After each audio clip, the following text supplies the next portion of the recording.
We have before us the opportunity to forge for ourselves and for future generations a new world order. New world order. New world order. This is a moment to seize. The kaleidoscope has been shaken. The pieces are in flux. Soon they will settle again. Before they do, let us reorder this world around us. A new world order. A world where the United Nations is poised to fulfill the historic vision of its founders. Nevertheless, the United States is in a key position to shape this so that the problem of the Bush presidency will be the emergence of a new international order. The first decade of the 21st century, that out of what will be seen as the greatest restructuring of the global economy,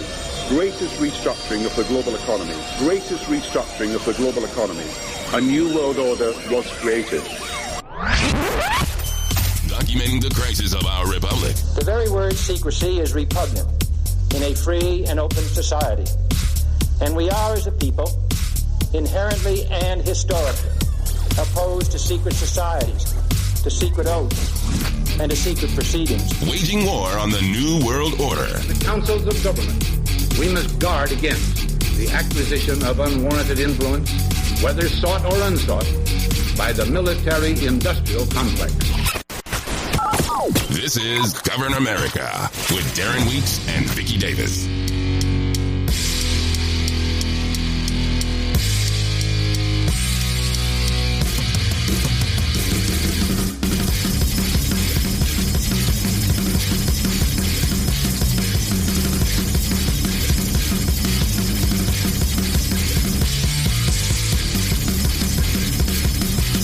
Live from FEMA Regions 5 and 10, this is Govern America. I'm Darren Weeks. Vicky Davis is here as well. It is the 12th of September, 2020.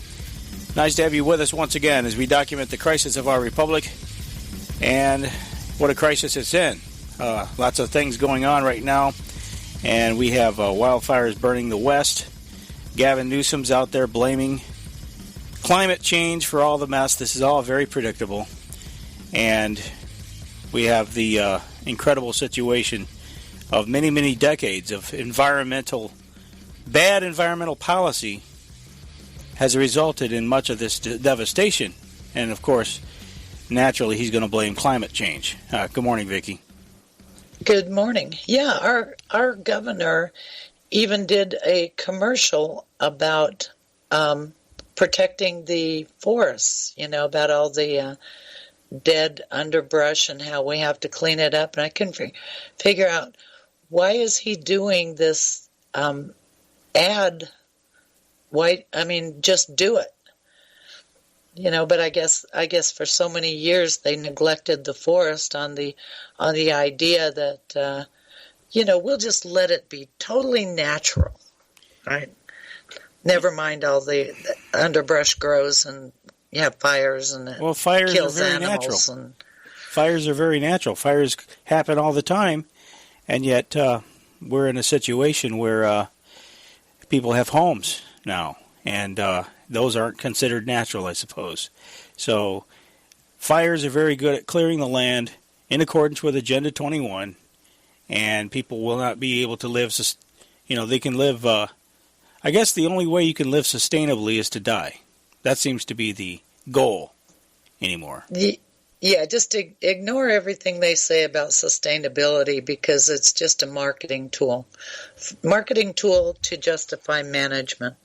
That's all. Sustainable development means death to freedom, death to the American way of life, death to everything that you have going on. And I don't know, what's the solution for it? Get rid of the politicians? How do you do that? When you have rigged elections? Now they're talking about Microsoft has just put out a document yesterday. I don't know if I got this from you. I sent that to you this morning, that DHS press release. And then... Well, but I wasn't talking about the press release. Well, I got that too, but the press release was based upon what Microsoft said. It looks like they're laying the groundwork already for the coming election.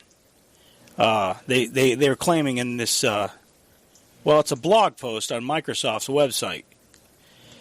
We observe that strontium operating in Russia, has attacked more than 200 organizations, including political campaigns, advocacy groups, parties, and political consultants. Zirconium, operating from China, has attacked high-profile individuals associated with the election, including people associated with Joe Biden for president campaign and prominent leaders in the international affairs community. And then they say Phosphorus, operating from Iran, has continued to attack the personal accounts of people associated with the Donald J. Trump for president campaign. So they're claiming that already there's meddling in the election, ramping up to 2020. Looks to me like the foundations for challenging the legitimacy of the U.S. election. Foreign meddling. And that needs to happen so that the Department of Homeland Security can move into position to provide cybersecurity for the election infrastructure. The whole gambit started with the Russian collusion, where the Russians were allegedly they attacked it, or hacked into the Secretaries of State's websites to obtain the voter lists. So going back that far, and I've said that they needed a reason as big as the change that they want to make, which for the feds, DHS, to take control of our election infrastructure, we had to have a really big problem. And what bigger of a problem is there than a foreign government attacking our election infrastructure, hacking the Secretaries of State? So at the time I said that, though, I didn't realize that it was the Department of Homeland Security that was actually behind it. But I do believe that they are now, especially with this press release from DHS talking about their partnership with Microsoft and Microsoft getting involved with cybersecurity for elections. Right. Well, we have Mueller now. Apparently the investigators, there's a claim now that Mueller investigators accidentally wiped over a dozen phones before turning them over to the Inspector General's office. Does anybody believe this? I mean, they obviously... Accidentally wiping 8 phones? That's a good trick. Yeah, that's it reminds me of Hillary Clinton and her bleach bit. How do these people get away with all of this stuff and not go to prison? This is obstructing justice. This is the very thing that anybody else would go to prison for many, many years, and they get away with this. Nobody's going to buy that you accidentally wipe all these phones before turning them over to a federal investigator. Are you kidding me? I think it goes to intent. Did they actually mean to wipe 8 phones? Well, nobody's going to believe it. Oh, no. They're just silly guys who made a mistake. I found out, by the way, that where the idea of intent comes in is in the military justice system. It's not our domestic justice system. It's the military justice system where intent is a factor. Yeah. So anyway, I've got a significant problem I'm going to have to solve here. Probably at the end of the bottom of the hour, I guess. That's the only way I'm going to be able to do it. Par for the course, I suppose. We have one thing that I didn't get to last week is this little comment from Chelsea Clinton. Chelsea Clinton ended up, she came out at some conference and she was talking about, with some of these, other liberals, and she talked about white privilege.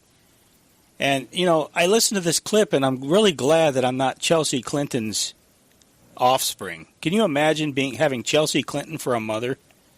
Here's a girl who has spent her entire life full of privilege, but yet she wants to erode her privilege, the privilege of her offspring. Congresswoman, certainly, my children are young, but we believe they're they're young but still citizens. So we talked about the ratification of the 19th Amendment and Women's Equality Day, but how fundamentally kind of incomplete that victory was. So not to say it wasn't a victory and it wasn't important, but that it was so fundamentally flawed. I mean, it wasn't only Black women who didn't have the right to vote. Indigenous and Native American women didn't have the right to vote, right, until the 1920s. And even then, so many of the Voting Rights Act cases have actually been against states like Alaska that have historically disenfranchised Indigenous and Native American women. So to say that, these fights are not just kind of in our history books. These are still active, ongoing fights. And 40% of Americans with disabilities report that they have real challenges voting in person. And so in states where there haven't been kind of no excuse absentee voting, or where there hasn't been the introduction of early voting yet, it still isn't kind of easy, fair, or equal for many Americans to vote. I think it's really important that my children understand that, and I think it's particularly important that they understand that as white children of privilege, because I want them to erode that privilege throughout their lives to ensure more people are enfranchised and that equality isn't just an ideal. So she wants to erode the privilege, the quote-unquote privilege of her offspring before the end of their, as their life goes on. I don't know how. Yeah, I don't know about you. And that's a bunch of baloney, because she knows damn good and well her children will always be privileged. Exactly, and that really is. So she privilege. just wants to turn them into marketing robots, marketing the idea that people like me have privilege. I've never had any privileges in my whole life. Well, and that's the whole lie of the whole thing. Just because we are white doesn't necessarily mean we have privilege. I mean, I think it means that we've had less privilege because we had to carry these sons of bitches on our backs for how many years? 50 years? 70 years? Yeah, there's not a the problem is making these arguments. These are racist arguments. Incendiary arguments, and they're designed to divide and conquer, instead of bringing people together and getting people to work together and realize who the common enemy is. And that's people like Chelsea Clinton. I'm sorry to say. People like the Clintons, all of the Clintons, who have been stealing from the American people, who have been engineering wars, who've been engineering destruction and bringing the country down, selling us out, giving all of our secrets over to the communist Chinese. These are the people who are the enemies of our republic, and the people who have carried the privilege. And now they got the nerve to wag the finger of blame in our face and tell us we have privilege and we need to erode our privilege. How dare you, Chelsea Clinton? They don't want... I've listened to the rhetoric from the... I'm going to call it low-income community, because it's not just the Black community. It's everybody who lives in a situation where they really are neglected by the society. And I think what it is they really don't want people to understand that we are, in fact, all in the same boat in this globalized society. Because they don't want the middle class partnering up with the lower economic classes, is what I think it is. Mm-hmm. Which we could do. I mean, I've said before, there are a lot of the ideas that groups like Black Lives Matter, a lot of their basic complaints, I could go along with them on. And, we build the base of opposition bigger. But I can't do that if they consider me the enemy, if they label me the enemy because of the color of my skin. Yeah, exactly. And that's the problem, is they shut down conversation. We want to be able to have conversations, but they shut down the conversation when they point the finger and start calling you names. And so, obviously, I've said it over and over again, Black Lives Matter, and, its splinter groups, anything associated, Antifa. They are terrorist organizations. Terrorist organizations masquerading as civil rights groups. And nobody can prove me wrong because I'm not wrong on that. It's very apparent. I think we should go ahead and get into this discussion that you sent me, this level up life in a post-pandemic video game. This is an incredible seminar that was held. What was the date of that? I guess it was August 20th, was it? Anyway, it was relatively recent. I should get up the page that was promoting it because what they did, they used a metaphor, but it's not really much of a metaphor, is it, Vicky? Because it's more of a reality. I mean, really, these people... It's a combination. It's really a combination of reality, but it's also intertwined in a gaming context, which is what makes it really so very fascinating. It's a fascinating thing because, on the one hand, you could say, well, they're using a metaphor, but on the other hand, you could see that the reality is that I think that it could very well be. I think, obviously, everything that we're seeing now, our reality is being augmented. Our reality is being blurred. I said years ago on this show that we have a situation with all of these shooting events, these false flags, that our reality was being blurred. The lines between fact and fiction were being blurred. When you have people storming a school bus and holding an active shooter drill and not telling the people that are there that it is just a drill. And I mean, these are things that really went on. They terrorized children. They scared them to death. And it just turned out to be a drill. There was another case where a group of teachers were meeting in a faculty lounge or something, and they came in. Some people came in and acted like there was a shooting event, and the teachers were unaware that there was just a drill going on. They thought it was a real shooting event. So it was at that time I said on the show that the lines between what's real and what isn't real are being blurred, deliberately blurred. And it turns out then later that these homeland-security drills, there were grants from the federal government. As part of taking the grant, you had to implement these types of things.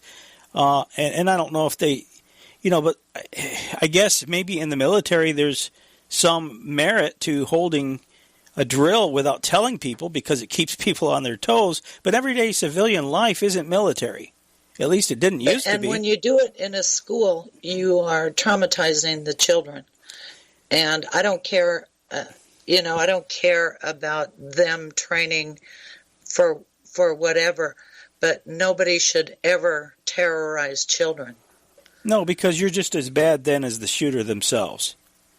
Yeah, it's real to them. If it's real to them, then it is as much terror as it would be if it was a real gunman. Exactly. And those scars could very well stay for life. I mean, you don't know what you'll do to them. But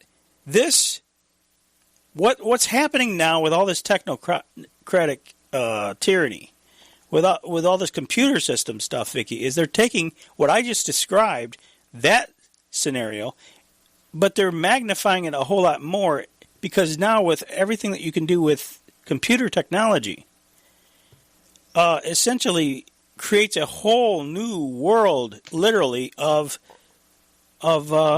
artificial intelligence and augmented reality, and that's really what their premise is in this seminar, is that essentially we are being, society, all of us, the world basically, is being brought into a video game. And it's a concept I hadn't really considered that way before, but I think they've just really nailed it in describing this thing. A virtual reality is becoming our reality. You've got everything, all the property, everything is being is being virtualized. Yeah, everything is being digitalized, and big parts of it are being put into a gaming environment. Do you have a clip of that so she can explain to people what it is that we're talking about? Yeah, I've got lots of clips. Okay. You know, let's just go ahead and let me see. This is...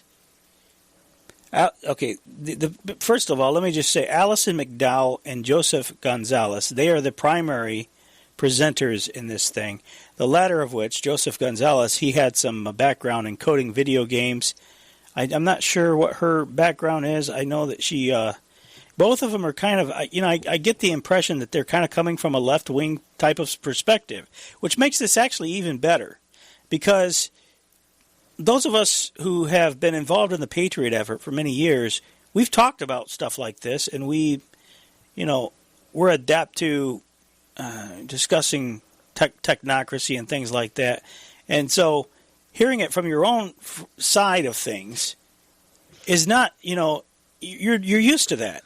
But here's a group of people that are kind of coming from the other direction, and they've kind of arrived at exactly the same place in thinking, where their logic is that they don't want to be controlled. They don't want to lose their freedoms. And they're seeing this thing for what we're seeing it for, that we're losing. You're not going to have any rights. You're not going to have any freedom at all once this thing has been implemented. And so this really is a hopeful thing. Anyway, I want to start off. Allison starts talking about a meeting she went to as a way of kicking this thing off. In 2016, the Democratic National Convention was in Philadelphia, and that week, Atlantic Magazine had a whole series of sort of talking heads presentations in a sports bar downtown, and one of my friends with whom I was organizing at the time, a public school advocate, said, Allison, you really should go to this thing. It's about teaching in the creative economy. I went in and I sat down, and this was the panel, and it was the centerpiece. It was sponsored by Epic Games. Even though that the panel was supposed to be teaching in the creative economy, really it was about video games. And so this panel, there was the moderator from the Atlantic Magazine, but there were several other key people there. So Suzanne Del Bene was a former employee of Microsoft and a congresswoman from Washington State, who's very influential in the Internet of Things and emerging technologies. This is one of our ostensibly progressive council people, and then the gentleman from Epic Games, and then Constance Steinkuhler, who is very much about informatics and gamification of sort of social processes.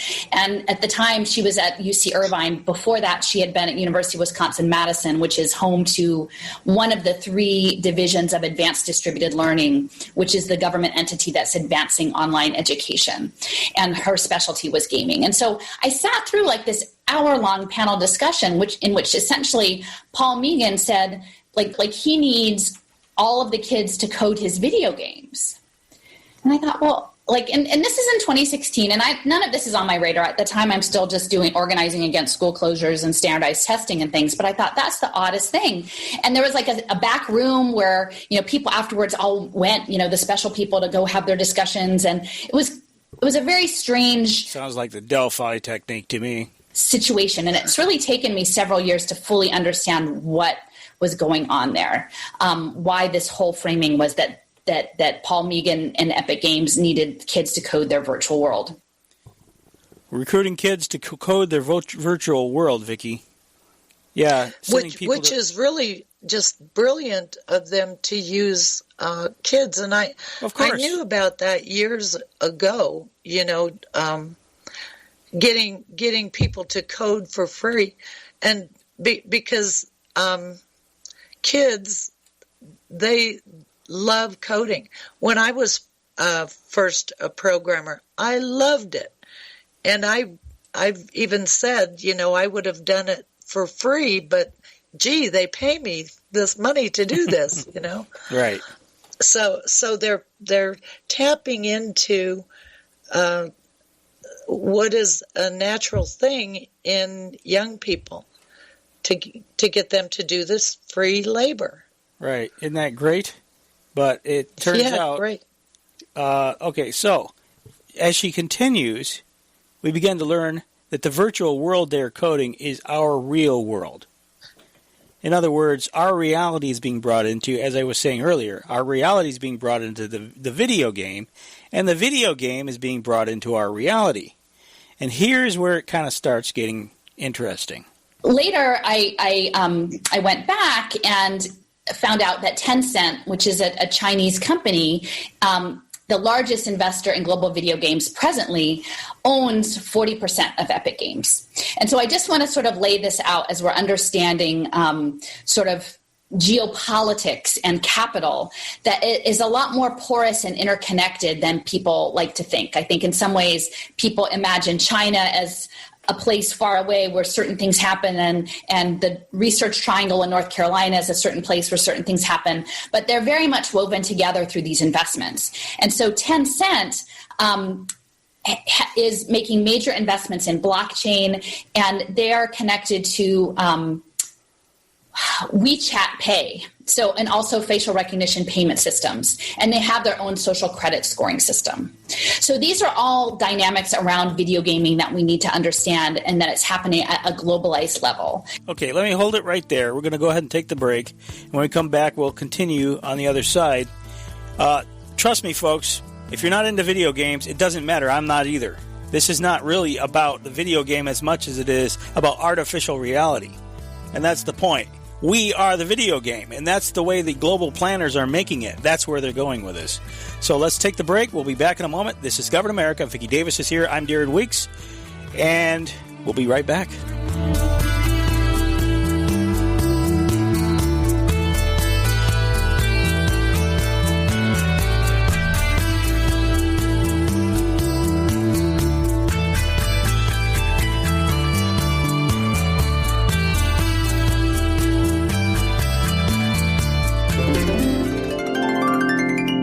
Okay, so when I go in there for judgment, I need how many points to get into heaven? 1,000. Should be, no problem. I was a good husband. How many points do you think I'll get for that? Oh, 2. 2? Well, how much for being a doctor now? I saved lives. 3 points. That's it? What about the time I ran into that burning house to save a kitten? That was good. And? 2 points. But I could have died. 2 points. I banked a lot on that stupid cat. I'm sorry. So to get into heaven, I need 1,000 points. And I have 7. It's time for you to go in now. No, wait a minute. I'm a pretty good fellow. If all I get is 7 points, how does anyone get into heaven? They don't take the test. What? Now, why not? Because they know they don't meet God's standards. Then how do they get into heaven? They've asked Jesus to take the test for them. They get in on his score, not theirs. Are you putting your faith in what you can do or accomplish? Or are you putting your faith in God? Another message from Lifeline Productions, the comic strip of radio, at lifelinepro.com. America's founders recognized the right to keep and bear arms as being essential to the continuance of our free nation. Samuel Adams said the Constitution shall never be construed to prevent the people of the United States who are peaceable citizens from keeping their own arms. Thomas Jefferson wrote, no free man shall ever be debarred the use of arms.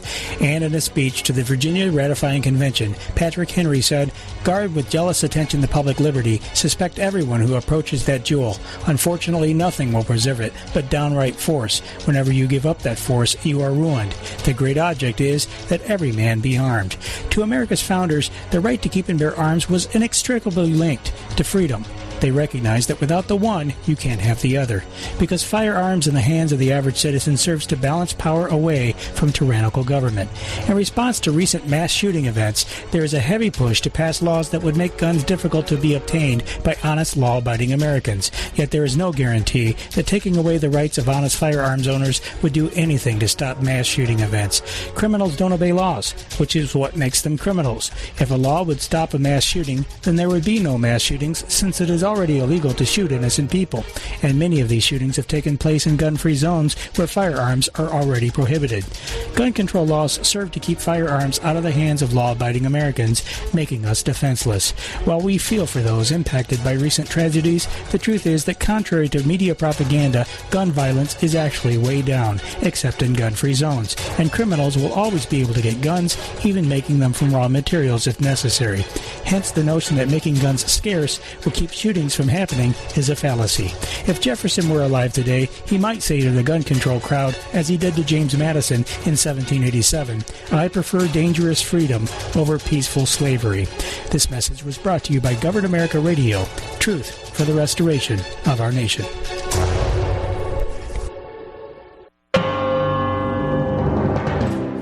Hi, I'm Shelby, a student at Hillsdale College. Here is President of Hillsdale College, Dr. Larry Yarn, on Congress granting itself legal exemptions. In 1788, as the Constitution was being debated, James Madison wrote that the chief restraint preventing Congress from passing laws that apply to us, but not to Congress, is, quote, "the vigilant and manly spirit which actuates the people of America, a spirit which nourishes freedom. If this spirit shall ever diminish, so as to tolerate a law not obligatory on the legislature, the people will be prepared to tolerate anything but liberty." Today, Americans live under many laws that do not apply to elected officials and those who work for them. If we hope to preserve our liberty, we must recultivate that manly spirit of freedom that our fathers had. This Constitution Minute was brought to you by Hillsdale College. To receive a free pocket Constitution and Declaration, go to constitutionminute.com. Where the spooks go to find out what's really going on. This is Govern America.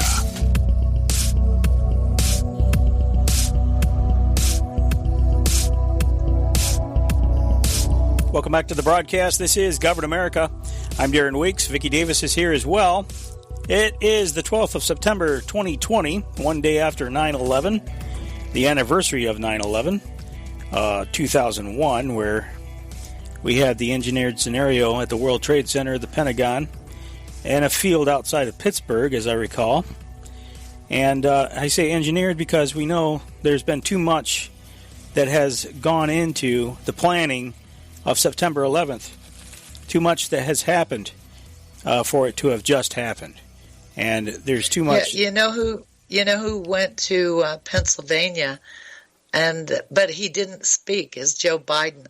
It was the most odd thing I've ever seen. He went to Pennsylvania and he didn't speak? No, he didn't speak.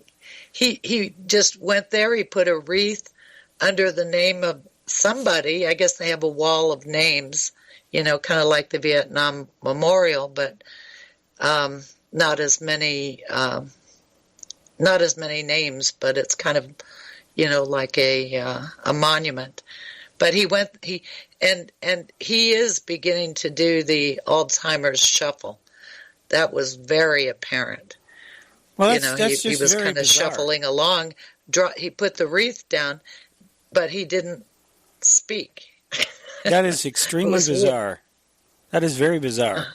For a presidential candidate to visit any place, to fly in anywhere, and not talk, not say anything, is just very, very odd. Maybe they'll pass it off as he was being respectful of the dead, and this was a solemn moment. Yeah, sure, we believe this that. is a solemn moment, Vicky. You don't speak during solemn moments. It was a time for silence and reflection. Yeah, I shouldn't laugh because 9/11 is a solemn subject, but the point is that these people, all you have to do is know about the Project for the New American Century, how they planned everything in advance. I mean, that one document right there goes into the pre-planning, and they even say in that document that they need a new Pearl Harbor to pull it off. I mean, anybody that denies this is, just burying their head in the sand as far as I'm concerned. And, I'm not a conspiracy theorist, but there's plenty of other evidence to indicate, and, I don't think we need to go back through it all, but we can. If it gets to the point where we see that so many people are denying reality, certainly the media will be. But I think, it's one of those things. Maybe next year, so on the 20th anniversary, maybe we will do a deep dive on 9/11 and go back through, because it's 20 years later. That's kind of a nice round number, and it's enough time, Vicky, for a generation of people, almost to. I mean, a lot of the people that were alive back then. We've had a lot of people that weren't alive back then, that are old enough to understand and they don't know what really happened. Well, I was listening to one guy, and he said they don't even teach it in the schools. They don't even mention it, so a lot of the young people don't even know that it happened. Yeah. Even though it changed everything in our country. Yes. That was the beginning of the movement towards global systems and technocracy. The global takeover, yes, the police state takeover. Yeah, 9/11 kickstarted it all, as far as I'm concerned. At least it kickstarted the ratcheting up that we're seeing today, which is continuing, and now here we are in 2020, 19 years later, and we are experiencing our new 9/11, which is the COVID-19 stuff. You know, and I've got some COVID-19 stuff we can get into as time progresses here. But that was the whole thing with 9/11 engineering. I mean, so many systems are put into place when you've got that kind of money flying around. You know, and of course, endless wars. You know, Trump says he's going to bring the troops home. I don't know how many troops have come home. I don't know either, but I don't know that any have come home. I guess that he says they are. How do you verify that? I don't know, but what I do know is that the objective over in the Middle East was to implement regionalism and these technocratic systems over there. Mm-hmm. And that's why, they spent so much money in Iraq, building the Green Zone, which I think is probably a fusion center. But the global systems are truly global systems. And how that ties into what this gaming business that this pair is talking about is that it demonstrates in a way that I've talked about how they've separated the economy from the political system. Mm-hmm. Well, in an economy, people are workers or non-functional workers, broken workers, obsolete workers, but they are workers. The concept of a citizen, that is a function of a country, mm-hmm. and because they are disintegrating countries, the notion of a citizen disintegrates with that. Yeah. I see Zadie Mom, too, in the chat room says, we pestered Allison. I'm assuming she's talking about this Allison that is in this clip that we're playing from today. We pestered Allison about communitarianism, and she agreed to talk with Lark for an hour on the phone about the subject. She is so busy, she does not have time to look into the subject or bring it up, ? Well, I don't know. But communitarianism doesn't take an hour on the phone to explain. Really, it's not a whole lot all you have to know is that our rights, if she cares about her rights, though the way I would present it is, if you care about your rights, just understand communitarianism is balancing away those rights in favor of the common good or the greater good or the community. I mean, that right there is enough to understand communitarianism, in my view. I mean, it's not really a complex. I think a lot of people spend a lot of time and a lot of words over-explaining things. I mean, if you have to do your best to make things as simple as possible so people can grasp it. You don't have to take hours to explain communitarianism. Now, you can elaborate on it from there and give examples and that sort of thing, but when people realize that their rights are being balanced away with the excuse that the common good, the greater good, the community, quote unquote, which really is a nameless, faceless, it's not, communities are made up of individuals. So to suggest that, you're doing something for the community, it removes it from the individual and places it into a group, which is not, it's like you might as well put it on a wall over there somewhere, an inanimate object, because that's what the community is, really. It's a term. It's a name for something, but it's not an individual. And that's where we're talking about the rights are being balanced away from the individual. So I don't think there's any real need to over-explain things. You can put that very succinctly to the point and then give examples if there's more time.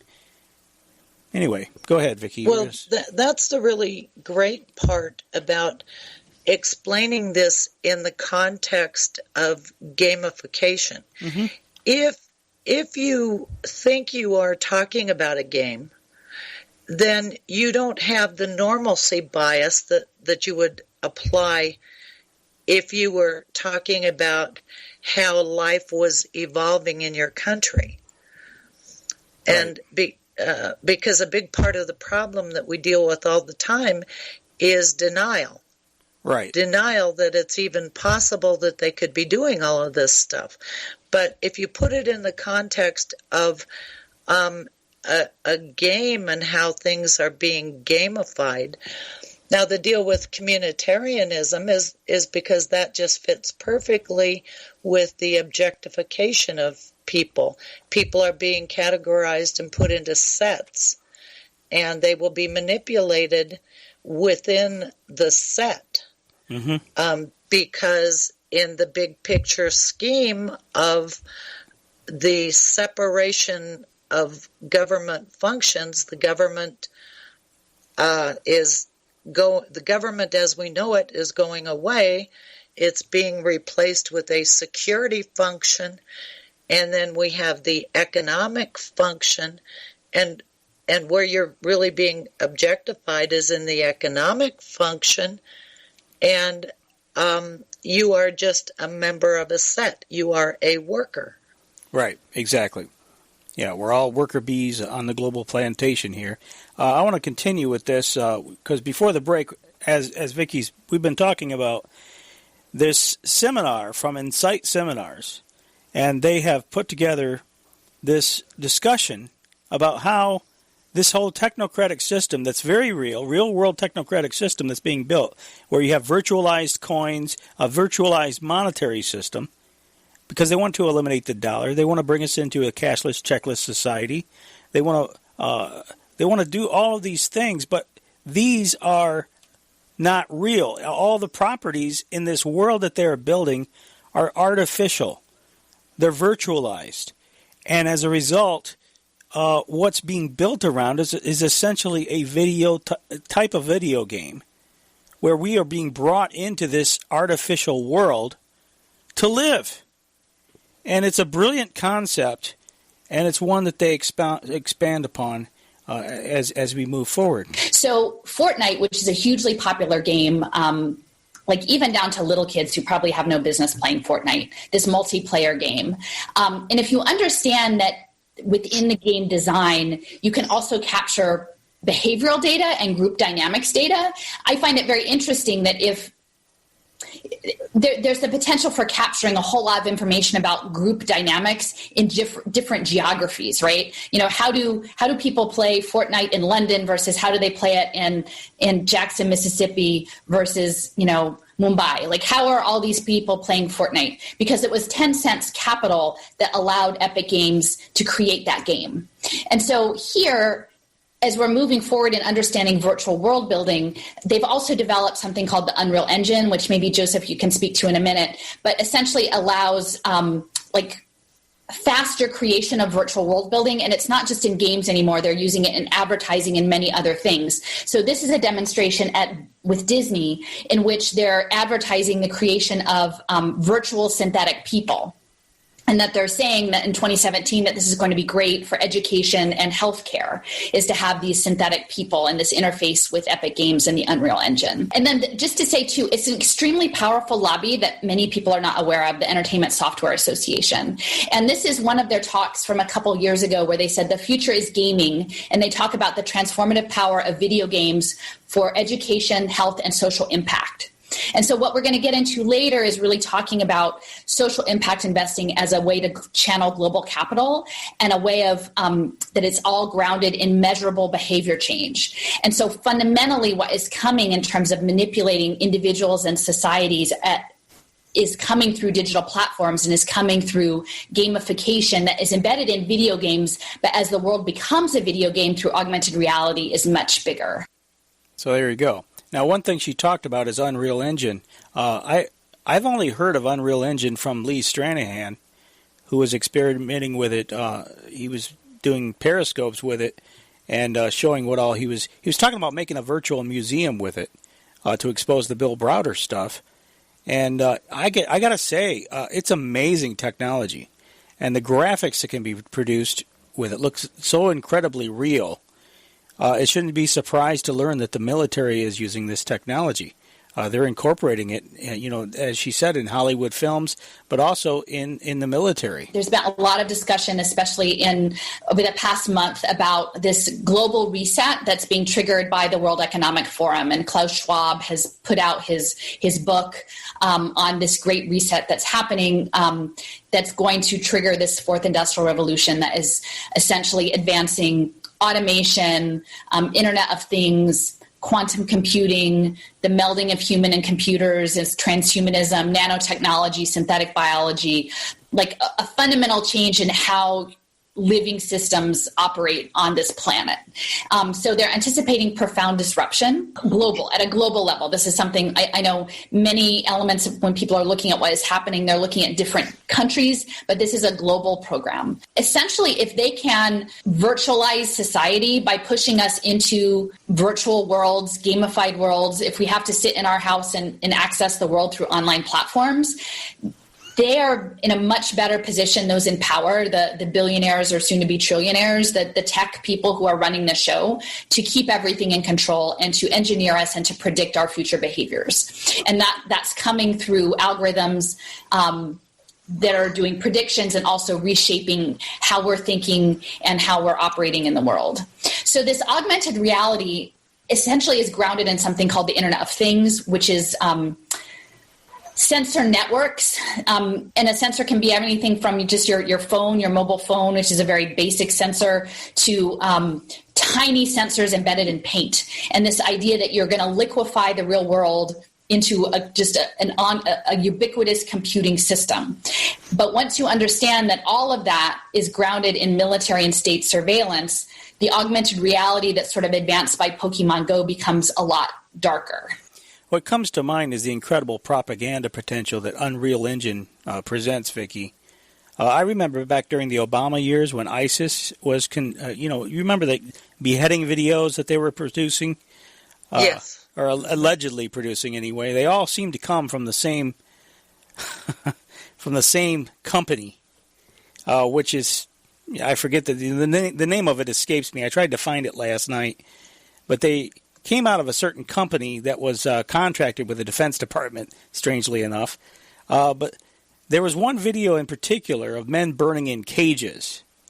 And, I'm not saying the men didn't really die. I don't know what happened to the men, but the whole production looked like it was produced. It was produced unbelievable, like a box office production, like a film, like a movie. I mean, it was incredible, the quality, and you think, okay, these ISIS boogeymen in a cave in Afghanistan somewhere, they produced something like this. This looks like something more of a Hollywood production, This, and you go back to articles where the Pentagon, there's been the federal government has consulted Hollywood on certain things that was reported in the media. So propaganda, absolutely. When the administration wants to go in, and at that time it was the Obama administration, But it could have been any administration, because the foreign policy of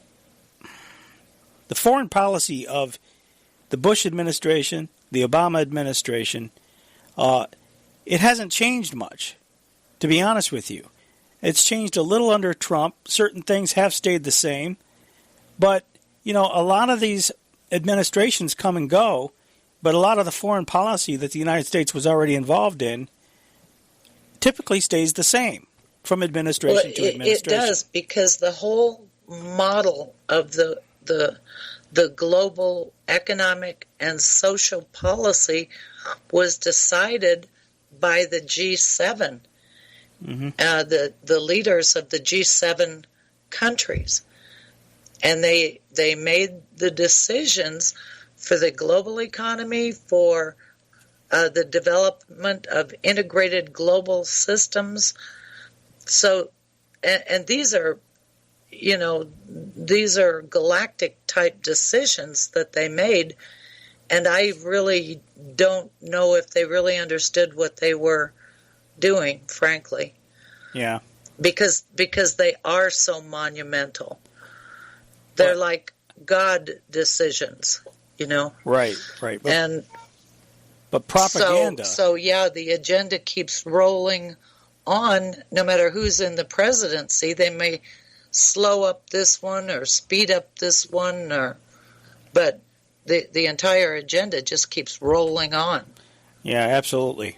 And we have that. As a matter of fact, I suggested to a friend of mine that what we really need is a real presidential commission to study how they've changed our form of government with those decisions that date back to the G7. I think we need a revival of the investigation into un-American activities, I think, is what we need. Because it would effectively be the same thing. You'd have to figure out a way, though. It was un-American activities. Right. You'd have to figure out a way to keep the investigators from investigating themselves, however. And that's where, unfortunately, that's the challenge, is a lot of times the investigators are the ones, the criminals, the people who are being investigated are the ones that typically investigate themselves. And, right, we'd have to have the investigation take place in Kansas or somewhere like that. Not the East Coast, nowhere on the Eastern Seaboard, nowhere on the Western Coast, because they've all been involved and all been profiting from it. So you'd have to have somebody, you'd have to have a group of people that have solid American Midwest values to take a look at all of it. Yeah, draft some farmers at random, I guess. I don't know that you can do that. That's the whole problem. Everything is so corrupt today. But getting back to the propaganda aspect of it all for a moment, and this concept of an Unreal Engine, the Unreal Engine. This software, and how these ISIS videos looked so. At least some of them looked incredibly well produced for it being just a bunch of men who are assassins. A lot of lies are being told. And I don't want, without getting too long-winded here, the fact that Toyota trucks could end up over in Afghanistan or Iraq, with the plumber's decal on them. A plumber in Texas, his decals were on the side of the door. And, he was getting he didn't realize it. All he did was trade his truck in at the local dealership down in Texas. Next thing he knows, he's getting his phone ringing off the hook with a lot of people making death threats and all kinds of hate messaging on his company line. And he said, what's going on? Then he turns on one of the news networks and sees his Toyota truck with some kind of mortar, launcher or something in the back, some kind of gun thing or whatever, some military equipment. It's being used by ISIS. Okay, and it's on TV. Yeah, we've talked about this before on the show. And he says, I have no idea how it got over there. And my answer is, it didn't get over there. It didn't get over there. That video was not shot over there. That video was shot here. Somewhere here. Either, I would imagine probably out in the West, in the desert, maybe in Arizona somewhere. Who knows? It could be south of the border somewhere, but more than likely it was just shot in the United States desert as a propaganda campaign, propaganda video. But the morons who got the truck from the local dealer didn't take the decals off the door. So consequently, everybody's claiming that it was. Look, here's the thing, and I've said this before. Does it make any sense that ISIS, can they not buy a truck closer to Afghanistan or Iraq? Do they not sell vehicles over there somewhere? They have to come over here and get their Toyota trucks and then bring them across the ocean to get them over there? I mean, you'd think they'd go direct to Japan. You would think that they could go anywhere. The point is, the whole thing is BS, what we're expected to believe. And anybody with an ounce of common sense, you don't have to be a rocket scientist to figure this stuff out. I mean, this is clearly propaganda. But it's not even good propaganda when you don't take the decals off the door, which implicates the local plumber. So what kind of a moron is the State Department contracting with? That's the question for their videos. But, here we see, time.com. Time as in Time Magazine, December 9th, 2014. Here we see a headline. ISIS mass beheading video took 6 hours to film and multiple takes. Now listen to this. They say the Islamic State of Iraq and Greater Syria's video of the beheading of 22 Syrian soldiers took between 4 and 6 hours to film and used equipment that cost around $200,000, a new analysis has shown. They figured all this out, Vicky. The video titled, Though the Unbelievers Despise It. That was the video title. See, they're smart enough to give things titles now. It was released on November 16th and runs for close to 16 minutes. It was choreographed to show the simultaneous beheadings of the hostages by 22 ISIS executioners, as well as the murder of U.S. aid worker Peter Kasich. Analysts at the U.S.-based Terrorism Research and Analysis Consortium, or TRAC, and the UK-based Quilliam Foundation discovered lighting and shadows that reveal the video was shot in multiple takes over the period of several hours. The lineup order of the killers and prisoners is switched, and in certain frames, fighters chat with one another as if idly passing time between takes. Now, does anybody believe this? That this is a real, genuine ISIS video? I don't know what happened to the people in the video, but the question is, who is really doing the shooting here? We're talking about artificial reality today, and I think our reality has been artificial for quite some time. I'll tell you what, we're at the break. Let's go ahead and take the break. We'll be back in a moment. Stay with us. How do we get Congress to do it? While nothing worth doing is easy, if it is to be done, the answer must come from the states. In true Federalist fashion, the people must pressure their representatives in the states to, in turn, pressure the Congress to rein in this shadowy government cancer before they destroy what's left of our country. The Congress has the power of the purse, and they can use that power to cut off the head of the snake. This is a public service message from Govern America Radio. Truth for the restoration of our nation.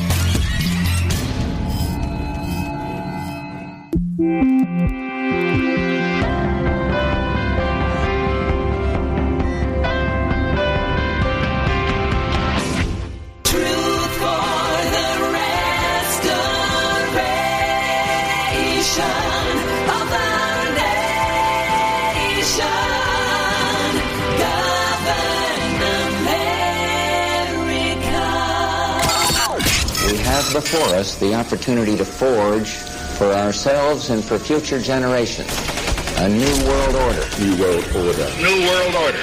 This is a moment to seize. The kaleidoscope has been shaken. The pieces are in flux. Soon they will settle again.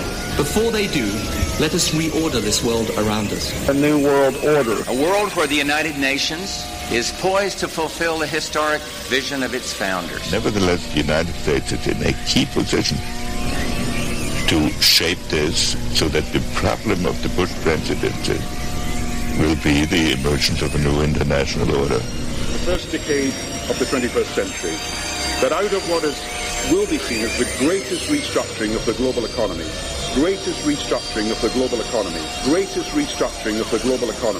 a new world order was created. Documenting the crisis of our republic. The very word secrecy is repugnant in a free and open society. And we are, as a people, inherently and historically opposed to secret societies, to secret oaths, and to secret proceedings. Waging war on the New World Order. The councils of government, we must guard against the acquisition of unwarranted influence, whether sought or unsought, by the military-industrial complex. This is Govern America with Darren Weeks and Vicky Davis. Live from FEMA Regions 5 and 10. This is the second hour of Govern America. I'm Darren Weeks. Vicky Davis is here as well. It continues to be the 12th of September 2020 as we get right back into it. We're talking about artificial reality today and the manipulation of society at large. By the way, the website is governamerica.com. That's governamerica.com. And my email address is radio@governamerica.com. Vicky, go ahead and give your information out, please. My website is thetechnocratictyranny.com, and my email address is eyeswideoopen @channelingreality.com, which is the name of my old website, which is still up, has lots of research on it. All right, very good. And if everything goes as planned today, we're going to be talking in the third and final hour with john-perazzo of discoverthenetworks.org. He is going to come on and talk about Black Lives Matter and the basically the communist roots of this organization. This is a show that I've wanted to do for quite some time. I had some things planned for it. I think he was the perfect guest to have come on and talk about this stuff because, as you know, we are undergoing another very real communist revolution in our country, which is all too fitting with the Great Reset and everything that we're talking about here in the second hour. Before I talk us out of time, I guess I should get back into it here because... Before you do, I just want to comment on what you were talking about before the break. Okay. About the gamers programming scenarios that then get picked up as real news, which is what my final conclusion on 9/11, on the 9/11 event, was that it was a video production. But they didn't have the quality of graphics that they do today. And a friend of mine who is a graphics artist, her son plays these new video games, and she said she just can't believe how the quality of them, it's all so lifelike, so real. Yes. And that's where I was talking about with the Unreal Engine. That Unreal Engine can make things look so real that you would swear that you're looking at something that's real. It's incredible. And the better that you get at programming it, and I don't know enough about it really to talk intelligently about it other than to say what I've seen as having come from it. And I can tell you, it's mind-blowing, the graphics that you can produce now. Yeah, so and if you do take one of those scenarios and put it on the news as a real event, and then you have the Mockingbird Press, all of these press organizations out here that just pick up and report the same story, you can make the fiction real just by treating it as if it's real. Mm-hmm.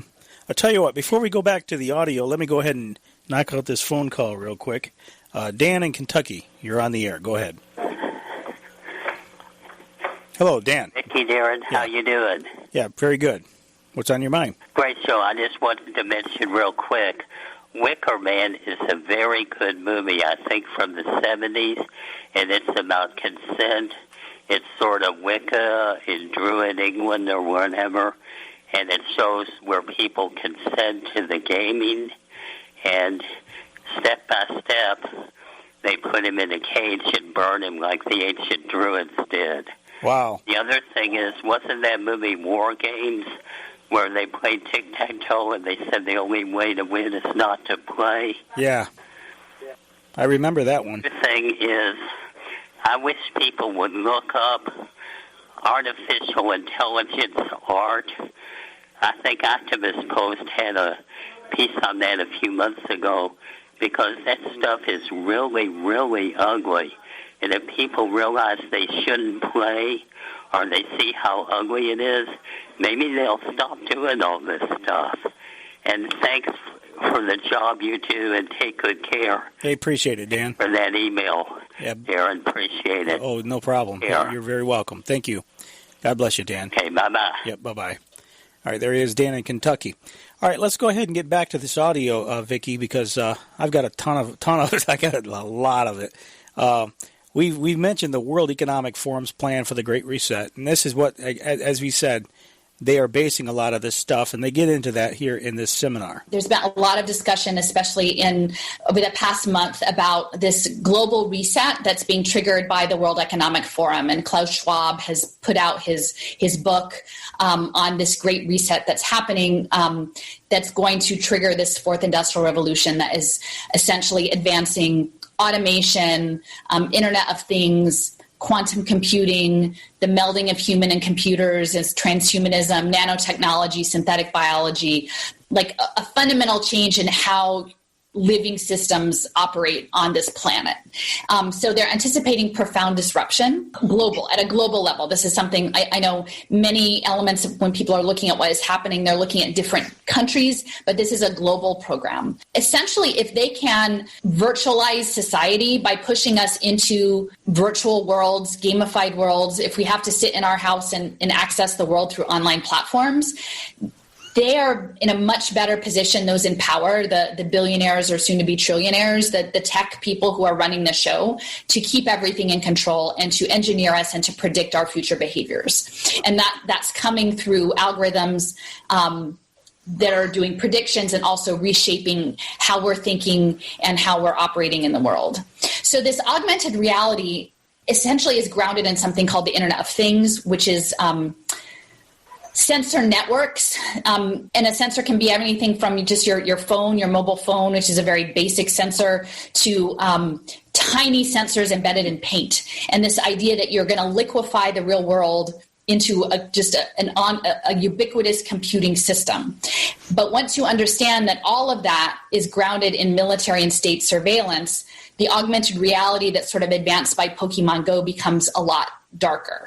Okay, I think I may have played that same clip a little earlier, but that's okay because I wanted to comment about the the sensors in paint that she was talking about. I know we've talked on this broadcast of years ago about smart dust as being technology that the military/Pentagon was developing, and this is actually the first time that I've heard of sensors in paint. However. I don't know if you've heard of that before, Vicky, but this is something that is haven't. If they have that capability, you would think the electronics would be clogged by the paint, but and how would they pull that off? I don't know. From a logistical standpoint, but nothing would surprise me anymore. Because where we're headed here is an Orwellian type of world in which surveillance is all pervasive, and we know they have a lot of technology that they're years ahead in the development process than we know. I mean, they don't reveal what they're experimenting with now. I know I think about the Star Trek episodes. Every now and then I'll watch Star Trek. I never liked it until I was working at the NBC affiliate in the capital city in Lansing, and many people warned me that a lot of people sat in that chair and they didn't like it either, and it kind of reeled them in. And so I was kind of forced to watch it by virtue of the fact that I was paid to sit there and switch the commercial breaks, the local commercial breaks. And so after a while, the show got interesting. But what was the biggest, most interesting thing about it, and the thing I still find it fascinating, the reason why I find it most fascinating is, aside from the social engineering and predictive programming type of aspect to it, and there are messages in it, like all TV programming. They don't call it programming for nothing. But the technology that they worked into the whole show was very futuristic at the time that it was produced. And yet today, a lot of that same technology we're seeing has already materialized. As a matter of fact, I believe there's a lot of people who have been through, that are in positions of power, like right now at Google and Alphabet and companies like that are in positions of power, that were raised on Star Trek, thought the technology was cool, and now they're in a position in a big multinational corporation to be able to pull it off, to be able to have the money at their these decisions on where the money's going to be spent. They're decision makers that are able to put all these dreams into practice in everyday real technology. Yeah, which is a really very good point. Our government is financing a lot of this really high-tech stuff. Meanwhile, we have a lot of people that don't have homes to live in or don't have places to live in. Mm-hmm. And it's really quite out of balance. Our government has become a tool for these tech companies and these big pharma companies, for all the big corporations. It has become a tool for those corporations for business. Yeah, and yet they want to blame capitalism for the failures to provide for the people that don't have, for the have-nots. Right, but this is not capitalism. Exactly.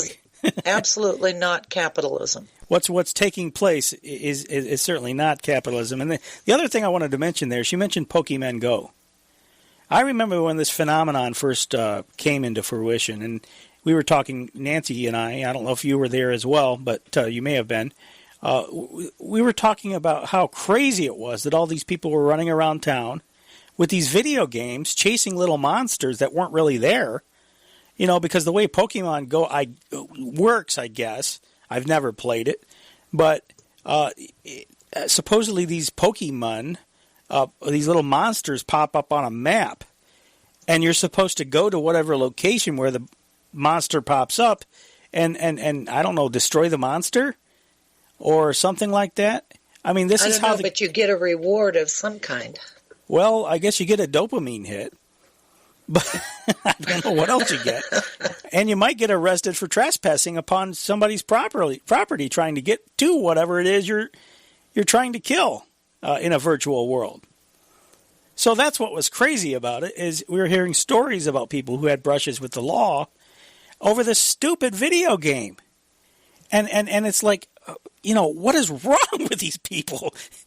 But, this is a phenomenon, but here's where you're, and we talked about, I specifically remember a show that the three of us did together, you, me, and Nancy Levant, about these sensors being everywhere. There was a particular show from 2015 called 1 Trillion Sensors. I'll put that show in the show notes for people to refer to it. The point is, we've been talking about this stuff for years, and we're seeing a lot of this stuff that we've discussed years ago come into the fore now. And one thing that encourages me is hearing these people coming from the left, from a leftist perspective, and they're getting it, Vicky. They're understanding it. So anyway, she addresses the people who she calls anti-capitalists, and this is very important as well. You think of the Black Lives Matter, the Antifa types, because they want to see the destruction of our country, because they think our country would be so better off with a centrally planned state-run system again, blaming capitalism for the faults of, to provide or whatever. They're going to get their dictatorship, but it won't be the dictatorship of the proletariat. The other thing that I think it's really important to understand. I'm sorry. That they don't understand is that they're helping to, if they destroy our country, if they take our country down, they will be contributing to the empowerment of these global capitalists and to the full gamification of our life. Right. Yeah. Which is really contrary to what they think they're doing. That's exactly right. Very ironic, isn't it? Yes. How convenient is it that they're playing right into the quote-unquote big capitalists, which aren't really capitalists at all. They're just predators. These super wealthy billionaires that socially engineer everyone and are trying to set up a world government. They're playing right into their hands. They are what the establishment elite would call useful idiots. So anyway, continuing here. The other thing that I think it's really important to understand in this conversation is I know there are many who are coming from more of an anti-capitalist or leftist framing who are like, wow, look, it's all falling apart. Great. It's what we've been waiting for. It's falling apart. And now we're going to get our chance to have the vision of the world that we would like to see in terms of a balance of resources and a better world. Unfortunately, the people who are running this scenario have all of the groundwork laid for how they plan for things to develop when everything falls apart. And so essentially, we do have finite resources on this planet. I mean, we are reaching a point at which, material consumption cannot hold. And I'm not saying this isn't from a population control, but in terms of our consumer society, there is a maximum growth. And yet capitalism must continue to grow. And so it's not that capitalism is going to stop. It's that it's transmogrifying itself into the virtual world. So in the future, under the guise of sustainability, our consumption of media and capitalist items will happen in virtual spaces. And not that doesn't also take resources and energy, that there is an energy cost to the planet on that, but is far less to have a closet full of virtual clothes than a closet full of real clothes. So you become an avatar and then you consume items and you collect items in these virtual spaces. And that is how this capitalist growth will continue as we're sort of trapped in our houses. Okay, I want to stop it right there because what she's saying is very important. I see, years ago, and I'm assuming it's still around. There was a video game that you could play online called Second Life, and people were going on there and they were setting up families, setting up a house, setting up property. I mean, literally, it is a virtual world. You're building a whole life for yourself in this virtual world, and they've gotten even very elaborate with it. And I didn't get into it, but I've read about it. And I mean, that's the kind of thing I think she's discussing here. And this goes a lot, again, back to the predictive programming, because you had movies like The Matrix coming out where people were walking down this hallway with all these bodies in it, and they were living, breathing bodies, but they were all connected to this, all this equipment, and they were living their life in this virtual world. And, I mean, that's really... To imagine that type of scenario where the real world is supplanted by a virtual world really is quite alarming, isn't it? Yes, it is. But what I thought was interesting about that was that she was actually buying into the virtualization of a person's real life. I mean, it doesn't do you any good to have a dress that is a virtual dress. Mm-hmm. So that aspect of gaming can only go so far, right? And a virtual steak dinner is really not very satisfying. Yeah. So, but it's the concept, though. If you take that concept and you apply it to your world of work, where you're on the computer doing something that you think is contributing to something, it could be a virtual something that you are building that is perhaps not real. What I think they're trying to do here, Vicky, is a lot of people have this desire for more stuff, more. It's commercialization and all of that. It looks like what might be the plan is that they're trying to channel that energy, that desire for acquisition, that desire for increasing, acquisition is the only word that really fits, to expand your wealth and whatever, your resources, whatever, expand it inside a virtual environment where it's not going to be detrimental to the environment, where it's not going to affect anything in the real world, other than, of course, making the gamers, the people who design the game, the developers, a whole lot of money in the real world. So, in other words, taking your desire for consumerism and removing it from the real world and putting it instead in the virtual world. Yeah, well, monetizing it, because they will make money on it. Right. Whatever strategies you come up with to acquire your virtual assets. And that is sustainable development. Mm-hmm. Yeah. The idea of it is so horrible to me. It's the dehumanization of the world, actually. Yeah, and by the way, the real world becomes not as important as the virtual world. Yeah, because in the virtual world, you could just about be anything you want to be. Yeah. And people's lives are so miserable now. I consider myself somewhat of a victim of that, except that I'm doing real world research on how we got to this point. But the fact that I'm on the computer all of the time working at solving this problem is a demonstration of what it can do to people. Here's the problem. As more and more people are out of work and more people experience life, their life has degraded. Their life has become more and more miserable. And they're looking for an escape. And what do they escape to? Well, some people escape to alcohol and drugs. Some people have other vices that they escape to. But a lot of people will escape to these video games. And they will live their life in these video games. And I think that's what happens a lot. People who have a full life, who have a wonderful life in real life, they're not going to have need for this type of stuff as much as people who have miserable lives.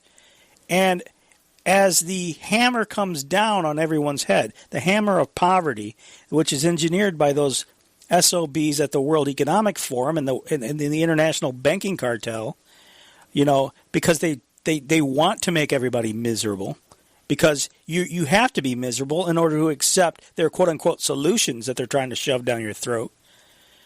I could see a lot of people flocking to these games to escape their miserable everyday reality.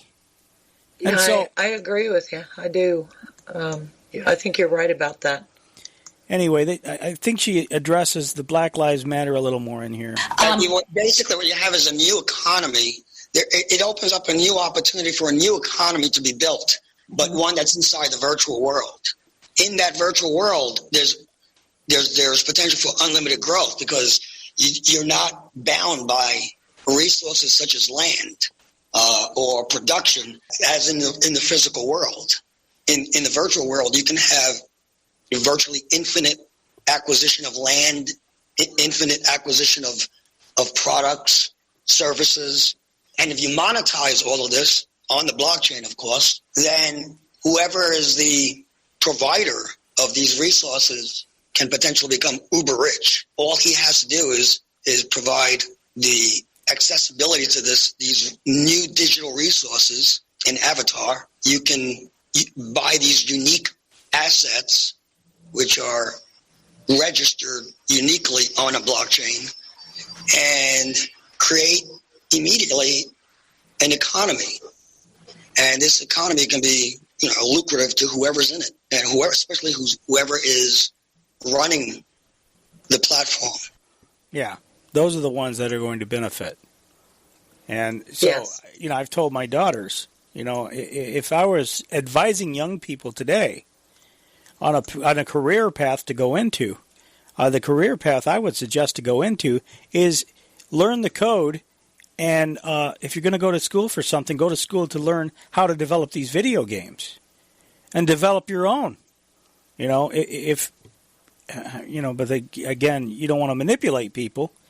But I mean, this is really a future if you want to be able to work and have a sustainable job.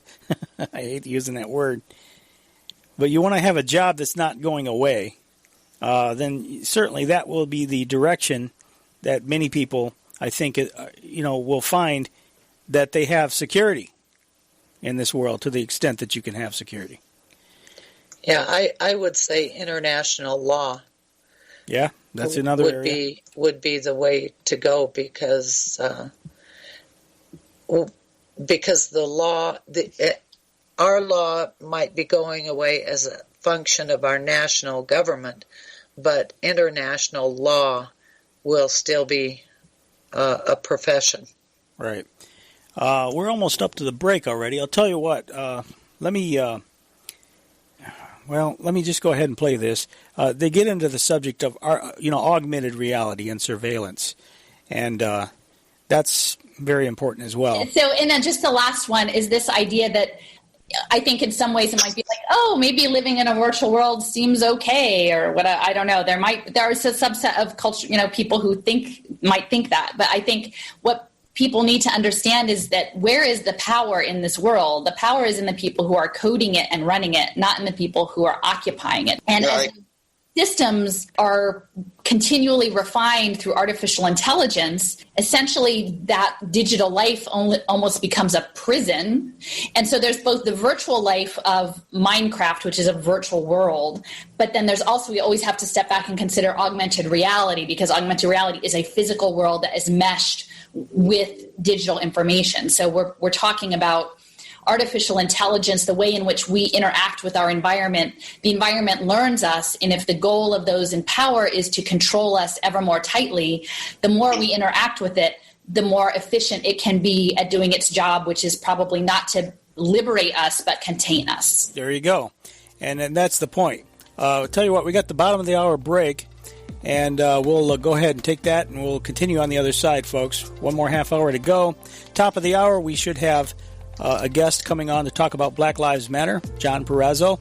So if everything goes as planned, so stay with us. Govern America continues here in just a moment.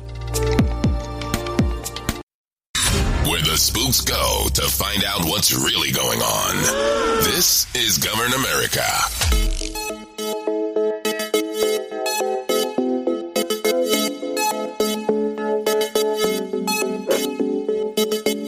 All right, we're back. This is Govern America. As we continue on here, talking about augmented reality and artificial intelligence and the fourth industrial revolution that is being built right now to control the entire world, control everyone on the planet, micromanage all life on planet Earth. It's going to be presented and is being presented as a benefit to everyone, and yet it's nothing of a sort. It's certainly a prison planet. As this woman, Allison, before the break, she pointed out that all these things that we're seeing right now with the virtualized world, what she said at the end of that clip, Vicky, was very important. They have all these sensors that are being pushed upon us. The smartphone sensors are only a part of it. Increasingly, it's smart appliances, smart thermostats, smart cities, even nanoparticles, and as we talked about, smart dust. This gets back to the 1 trillion sensors idea, where they have all of these data points on you, and they're forming digital dossiers on everybody to be able to use it all against you. And you think the algorithm on Amazon is just trying to suggest what you might like to buy, or what clothes you might want to wear, or what movie you might want to watch, or what book you might want to read. But no, this is there can be some superficial benefit in the short term. But the bigger agenda is not to benefit you. It is a digital prison that's being built. Let me ask you a question. Mm-hmm. Have you ever seen a moth that does not fly towards the light? No. I did the other night. Did you? Yeah. Flew right by the TV and then right back. never went to the light, and it was the only light in the house. Interesting. Yeah, but that's the kind of and you think it's being remote controlled by the NSA or something? Surveillance, sure.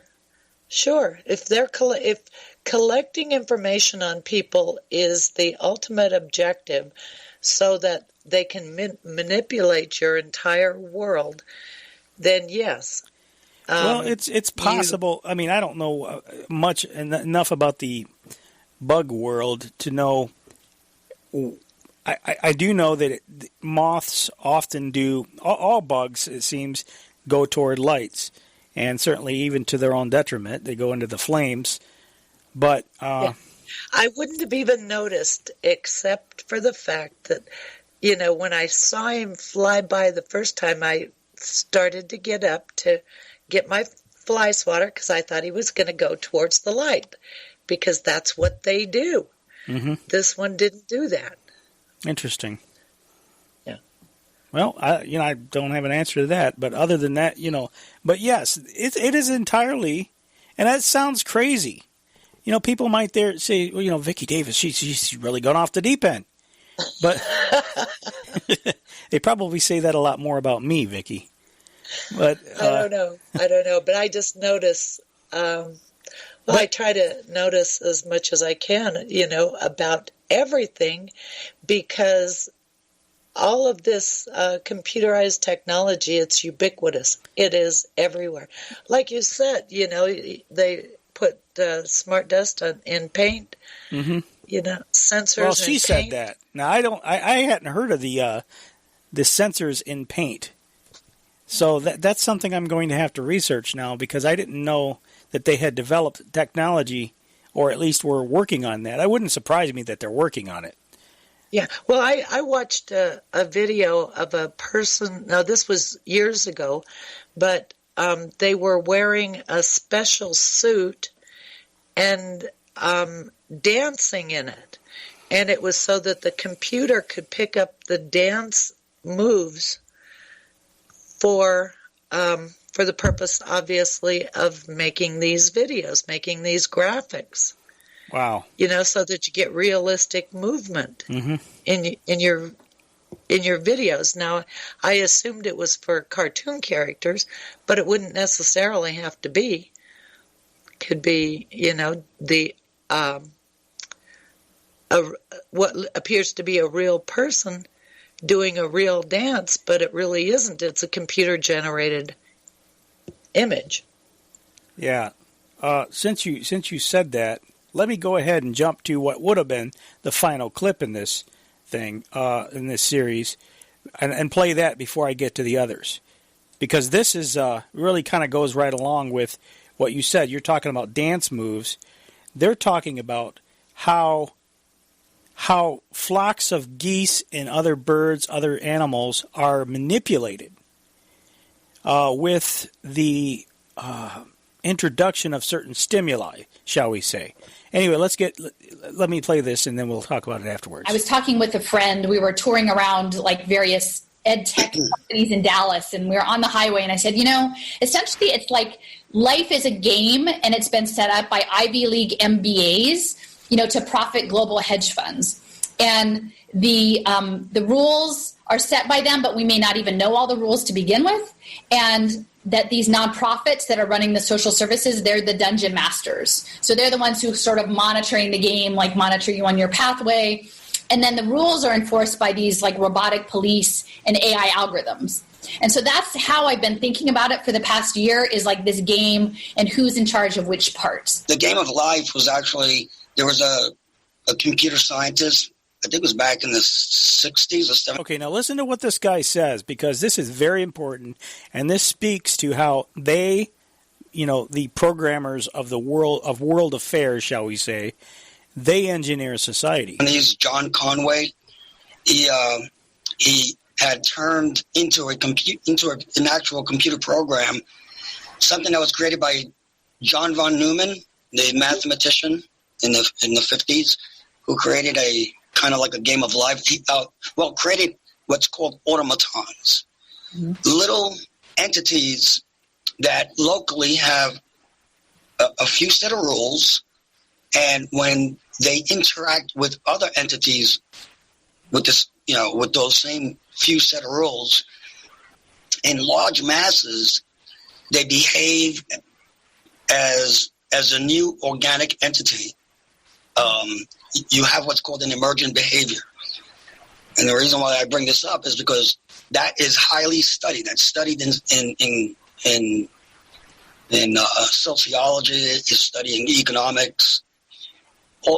In order to get a large group, large group dynamic, and I've programmed this myself. You see this with birds and fish, schools of fish, flocks of birds.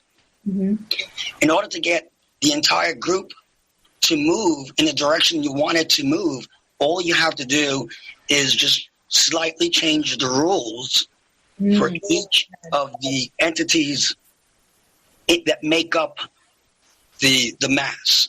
So, in other words, if you nudge it, and if you nudge all of them, or you set certain rules within each of the individual entities, when they start to interact together, you get this emergent behavior that will act in a way that you want it to work to act. So let's say right now.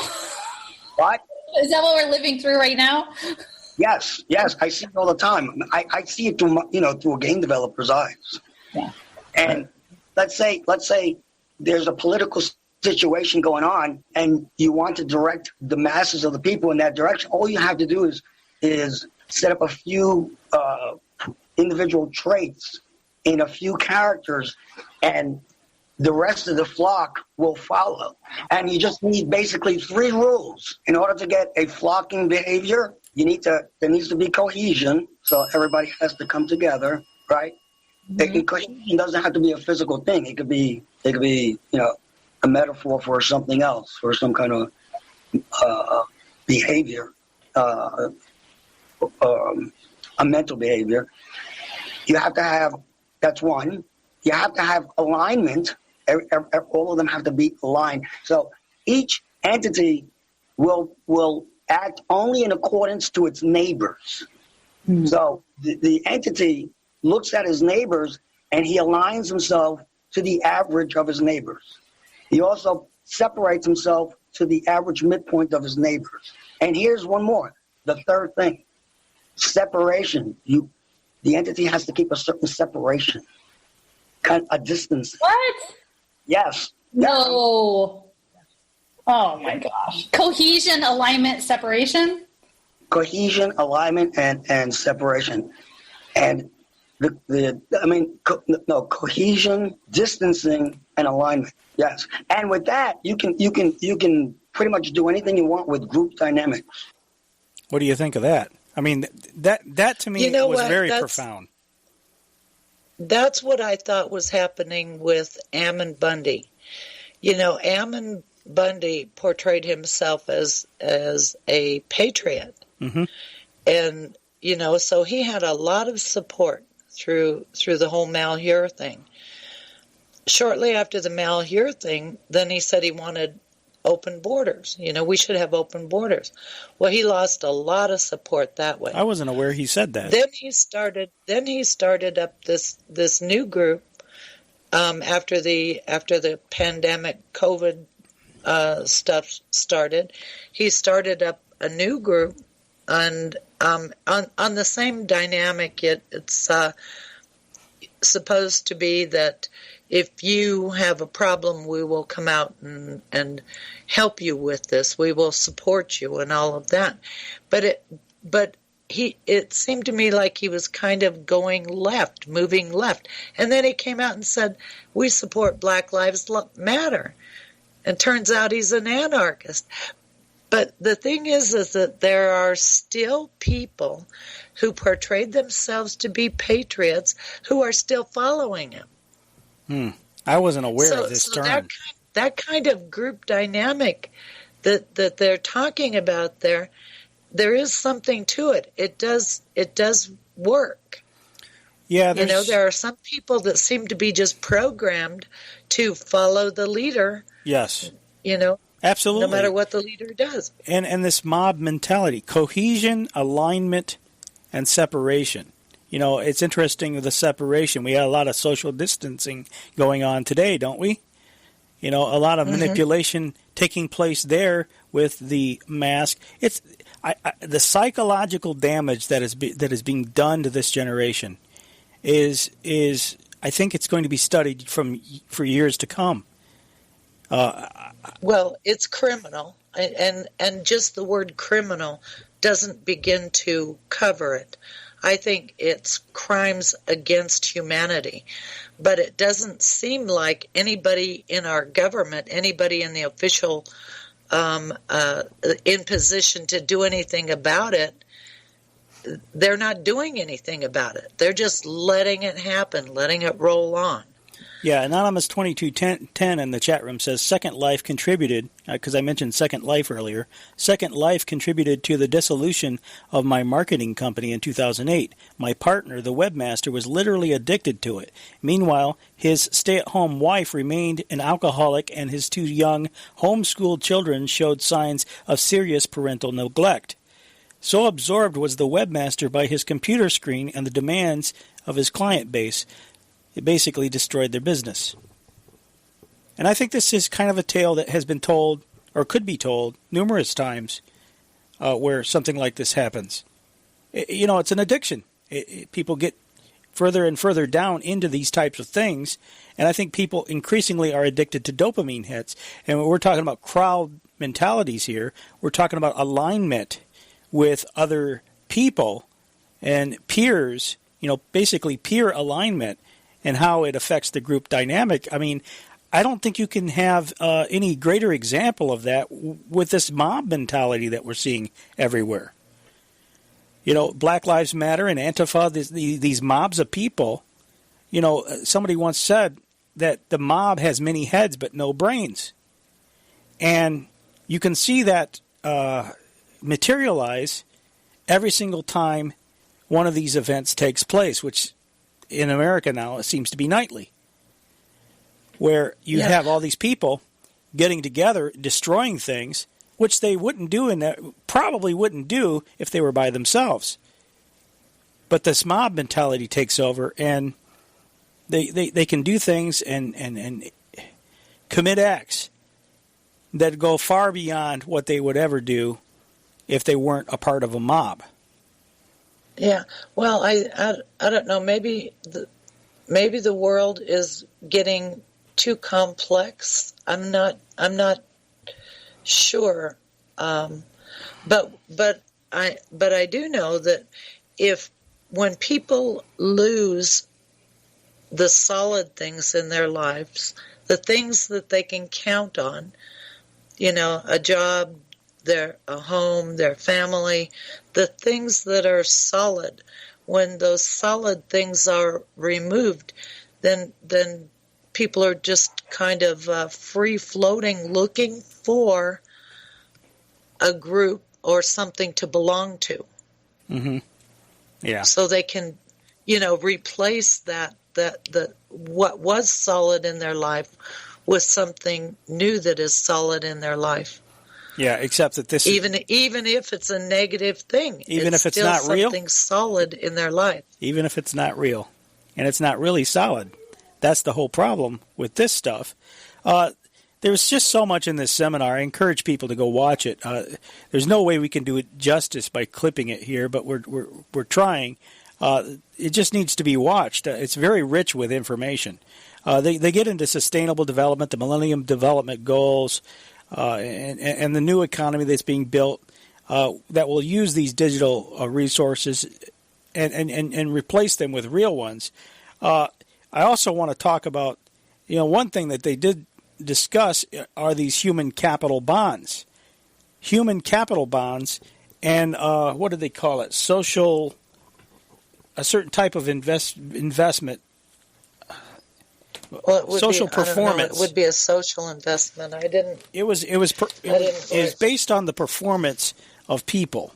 Anyway, let me go ahead and play the clip, and maybe they'll talk. You know, they talk about this human capital bonds in here. The timeliness of the stakeholder capitalism rollout in January, and then the COVID stuff happening February, March. That was a direct extension of this reset. And because this new global economy runs on poverty, they need to dispossess everyone and make them accept this new vision of the world and build it.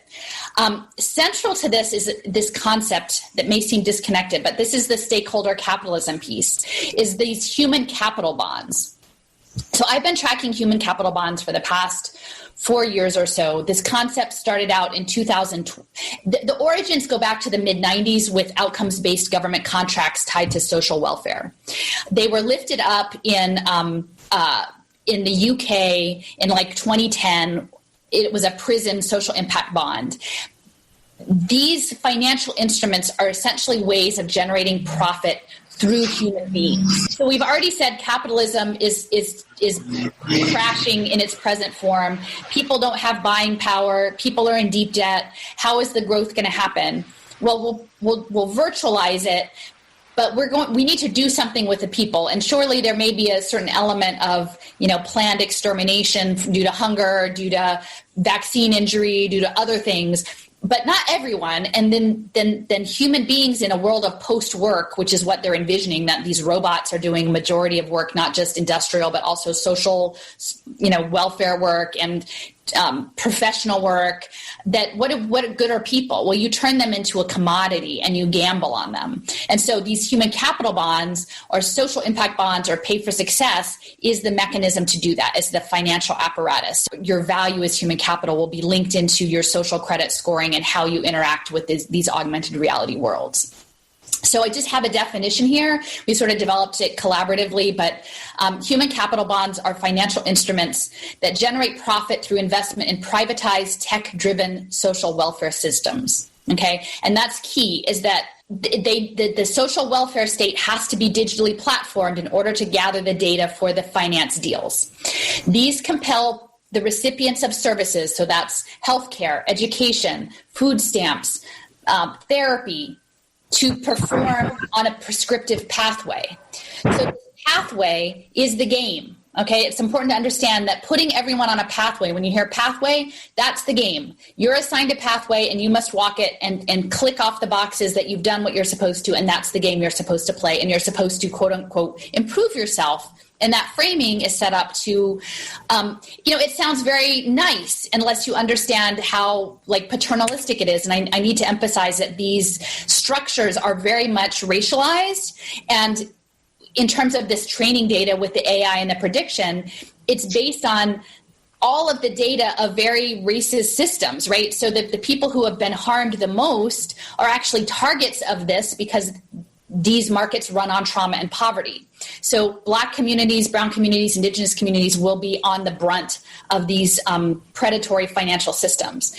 So it's not just that you're going to be put on a pathway, but the debt tied to the services that you get from society that you need to live because you've been put out of work, you can securitize that. And so once it's securitized, this is all being driven by hedge funds. And what hedge funds do, this is not even venture capital, this idea is that they would invest in a company for at least a certain amount of time. Hedge funds are just high frequency trading. Most of it done on AI now. They just want motion. They want movement. And so as we are connected into the Internet of Things, into these smart cities, into how well we're connecting to meeting our expectations according to the Sustainable Development Goals and being a good digital citizen, all of that will inform these financial markets. And some people will be betting that we are good citizens, and some people will be betting that we decide to not be good citizens. And it's all part of this financial game. So in case anybody thinks that she is just full of hot air and making it up with regard to the phrase I was trying to think of a moment ago was social impact investing. So we're talking about human capital bonds and social impact investing. I'm looking at a document, Vicky, which I found last night on the Federal Reserve Bank of San Francisco's website, frbsf.org. This is the actual Federal Reserve Bank of San Francisco, and it was a document that's written by Steve Rothschild, Human Capital Performance Bonds. Invest in outcomes. It says the concept of the new normal, quote unquote, has infiltrated the thinking of policymakers, employers, and service providers. Brought about by the demographic and technological changes, the new normal demands change. Business as usual will no longer work. For human service providers, the new normal poses some big challenges. Faced with tighter budgets, federal, state, and local governments are cutting back on discretionary programs, often human services. Ironically, these same human services, funded appropriately, could help remedy public budget imbalances over the long run because they deliver preventive measures and social change. Numerous studies have shown that the best human service programs deliver more in benefits than they cost. For example, early childhood learning, workforce training, post-incarceration programs, chemical dependency treatment, supportive housing, and counseling for long-term caregivers. Social impact investing provides an answer to the question, how can we identify and fund those human services that improve the health of our communities over the long run and pay for themselves? Like traditional investing, it recognizes that certain social interventions provide financial gains to investors. Unlike traditional investing, it also provides improved social and financial outcomes to clients and taxpayers. So he goes on for, this is a 6-page document. It's not very long, but I'm not going to read it all because we're just about out of time for this hour. But it's and I wouldn't anyway. Anybody, it'll be in the show notes. But they talk about the HUCAP bond, the HUCAP bond, its origins, starting with performance. Basically, they are investing in the outcomes of people that they essentially socially engineer. And this goes perfectly with the defund the police movement, because you have social workers working with these people who are, criminals, committing crimes, people who are troubled and have various social problems, but they commit crimes. They're wanting to. This is where I think a lot of the money is going to be diverted. And well, I wouldn't say diverted. What I would say that this is privatization of welfare and social services. Yeah. Because that's true. It's part of the disintegration of government. They've been since the Reagan administration, they've been privatizing all aspects of government. And so this is a big move, the privatization of what we used to call welfare. All right, we're out of this. We're just about out of this hour, Vicky. I'll tell you what, I got to get the guest on the line, so stay with us, folks. Hour number 3 of Govern America is straight ahead. We should have john-perazzo of discoverthenetworks.org on to talk about Black Lives Matter if everything goes as planned. Stay with us. We'll be back.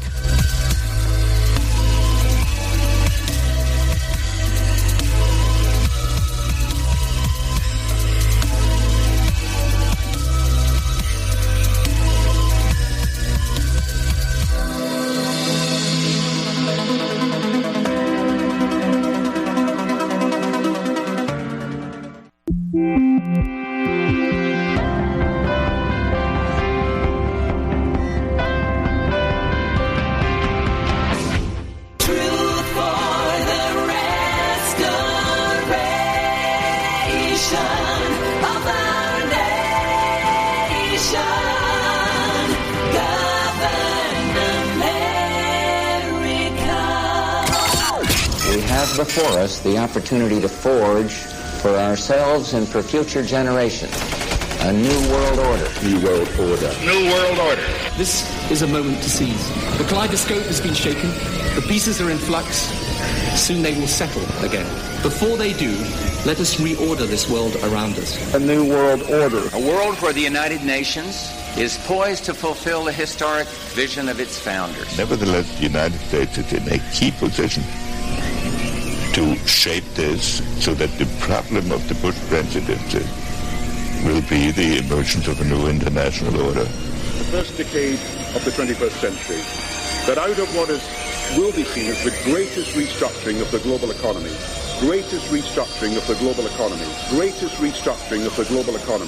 a new world order was created.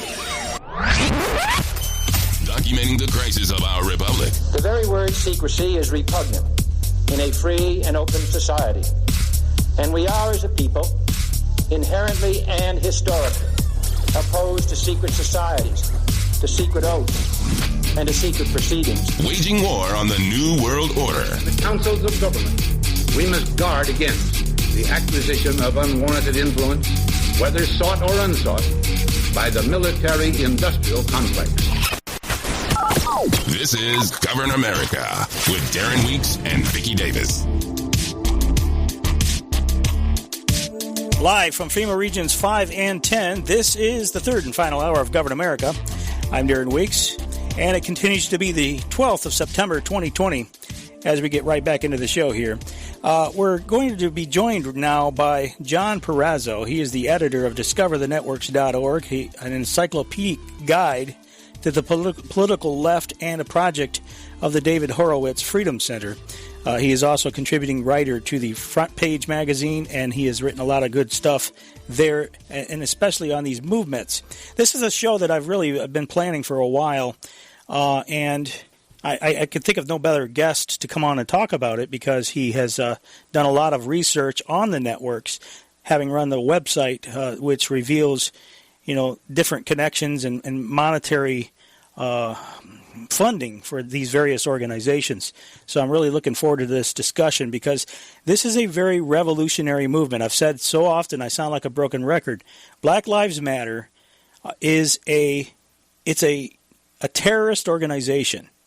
It's a terrorist organization that's masquerading as a civil rights organization. And people need to realize that, and I think a lot of people bought into it early on because they think that blacks had been disenfranchised in many respects. But now as we've seen them tear up the cities nightly over and over again, and they would say that they're peaceful protesters, and in fact there are some peaceful protesters that are involved on the ground. But when you do the research and go into the root of where this organization came from, you start to uncover some very unsettling truths. So joining us now to discuss these unsettling truths and these connections is John-Perazzo. Hey, John, thank you so much for coming on and being with us and talking about this very important subject today. Oh, it's my pleasure. Thank you for having me. I appreciate it. Yeah, and my co-host is Vicky Davis. She's here as well. Say hi, Vicky. Hi. Thank you for coming on. This is a really important subject. Yeah, this organization and the founders, that we were talking about where this thing comes from. You have people like Patrisse Cullors and Alicia Garza, Opal Tometi. Can you talk a little bit about the founding of the organization? I know it came out of the Trayvon Martin and George Zimmerman situation, which the media has exploited and blown up. This whole killing of Trayvon Martin, who was at the time attacking George Zimmerman, and yet the media framed it like it's some sort of a racial thing. There's a lot of lies that are being thrown around by the establishment media to inflame these types of situations. And as I look at Black Lives Matter, one thing that's really disturbing to me is the name itself. Just to start there, it's very racist, very exclusionary. I don't know about you, John, but it seems to me like they got terrible marketing. If you want to bring people into your fold and win people over and influence people, it seems to me like you would do something other than burn cities down. I don't know. Maybe that's just me. What do you think? Yeah, Black Lives Matter chose its name very deliberately. They chose a slogan that they knew that would be difficult to take issue with. And they said it's a racist slogan in a sense, and in a sense it is because it's exclusionary. But in another sense, it's making a declaration. It's saying that Black Lives Matter. The implication of that being that if we don't say it, then nobody will know that Black Lives Matter, because Black Lives Matter views the U.S. as a nation that's inherently and systemically racist. So the implication of that is that we have to be constantly reminded that Black Lives Matter, or we won't know it as a society. So anyhow, they chose this name because they knew that it would be difficult for anyone to take issue with, because if they were to say they would not, if they were to refuse, say, to repeat the name or to repeat the slogan, they could then be accused of being insufficiently on board with the notion of racial justice and so forth. So they chose it for that particular reason. In that sense, it was kind of a clever, although very deceptive marketing strategy. But as you said, what it does is it's a veil for a very radical agenda. It's a Marxist agenda in every way. That's really what Black Lives Matter is about. And if you do study their rhetoric and their literature, you see this. It becomes very, very clear. A lot of people have been bamboozled by the benign-sounding slogan in its name, but the Marxism that really drives the organization is astounding. Yeah, can you talk a little bit about some of the founders? Like I've got audio. Let me go ahead and play. This is Patrisse Cullors, and I know you mentioned this in your article on Front Page magazine. But I thought, to hear her say it is very telling. I mean, there's nothing anybody can talk about it, but to actually hear the person actually say it is an entirely different story. This is Patrisse Cullors, the faculty. She's also an academic, by the way, but she's one of the founders of Black Lives Matter, and she was on a show somewhere, and this is what she said. I think of a lot of things. The first thing I think is that we actually do have an ideological frame. Myself and Alicia in particular are trained organizers. We are trained Marxists. We are super versed on sort of ideological theories. And I think that what we really try to do is build a movement that could be utilized by many, many black folk. So it seems to me that movements of the past have kind of hid their communist ties, John. Today, it seems like more and more they're out in the open. What kind of message do you think this sends to everyone? I mean, that they seem to be emboldened enough to take the mask off, not pretend about what they're doing, but to come right out in the open. Yeah, they see this as a particular moment in history where they can press their advantage. They see that they've got a lot of support and backing by even what we call the popular culture, and also by corporate America. They've got that, so they're pushing their agenda right now really, really hard. I think they see this as a pivotal moment in our history. The Patrisse Cullors quote that you just played, it's important to know who Patrisse Cullors is. She's a self-identified revolutionary Marxist, and she was a protege of a man named Eric Mann, who back in the 60s and 70s was a member of a couple of radical organizations. One was called the Weather Underground, one was called Students for a Democratic Society. Both of those groups favored violent revolution as a means of turning democratic institutions upside down, destroying them, turning America into a Marxist state, promoting America's defeat in the Vietnam War, etc. And this is who Patrisse Cullors learned from. This was the man who she looked to for guidance, and his training center, in fact, she actually referred to it as her first political home, and she talked about how she and her fellow trainees were basically taught the literature of Marx and of Lenin and of Mao. This is what they read. And so this, as you said, is one of the three co-founders of Black Lives Matter. You want to know what a group's about, you look at their founders and right. Who they are. Yeah, absolutely. Now, Alicia Garza, you want to talk about her a little bit more? Because you mentioned in your article about Assata Shakur. Yeah, Go ahead. She's of the same mind as Patrisse Cullors. She's also a self-described Marxist revolutionary, and she is like all members of Black Lives Matter. She reveres above all else a woman named Assata Shakur. For those who don't recall the name, Assata Shakur back in the 70s murdered a state trooper. She shot him in the head point blank twice and murdered him. and she has been a fugitive in Cuba for more than 40 years now. She was a member of the Black Panthers. She was a member of something called the Black Liberation Army, which was an even more radical offshoot of the Panthers that was involved in at least 10 murders of police officers. So Alicia Garza reveres this woman. Black Lives Matter reveres her more than anyone else. In fact, BLM actually holds her up as their principal icon. She's the person whose writings they actually quote at all of their vigils and protests and demonstrations. And one of the lines that they always make sure to quote is something that says, "We have nothing to lose but our chains," and that comes directly out of Marx and Engels' Communist Manifesto. So again, we look at who founded Black Lives Matter, what they focus on, what their value system is. That tells you what the organization is about. It's not about bestowing value and dignity and respect on black lives. If you were going to do that, you would not choose Marxism. There's nothing more destructive for the black community than to impose Marxism on them. Yeah, and you talk about destruction of the black community.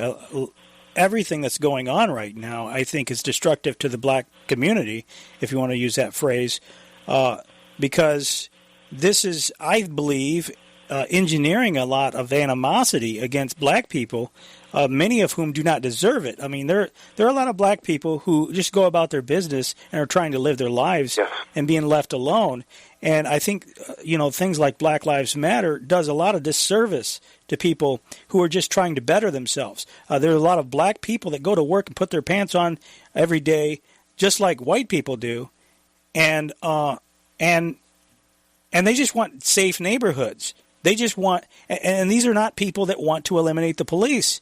A lot of black people are not on board with this notion that we should just eliminate police, turn everyone free from the prisons, mass incarceration. I mean, isn't it interesting, John, how a lot of the role models for this movement, a lot of the people who are who they hold up as being victims of excessive police brutality, and I do believe police brutality is a problem.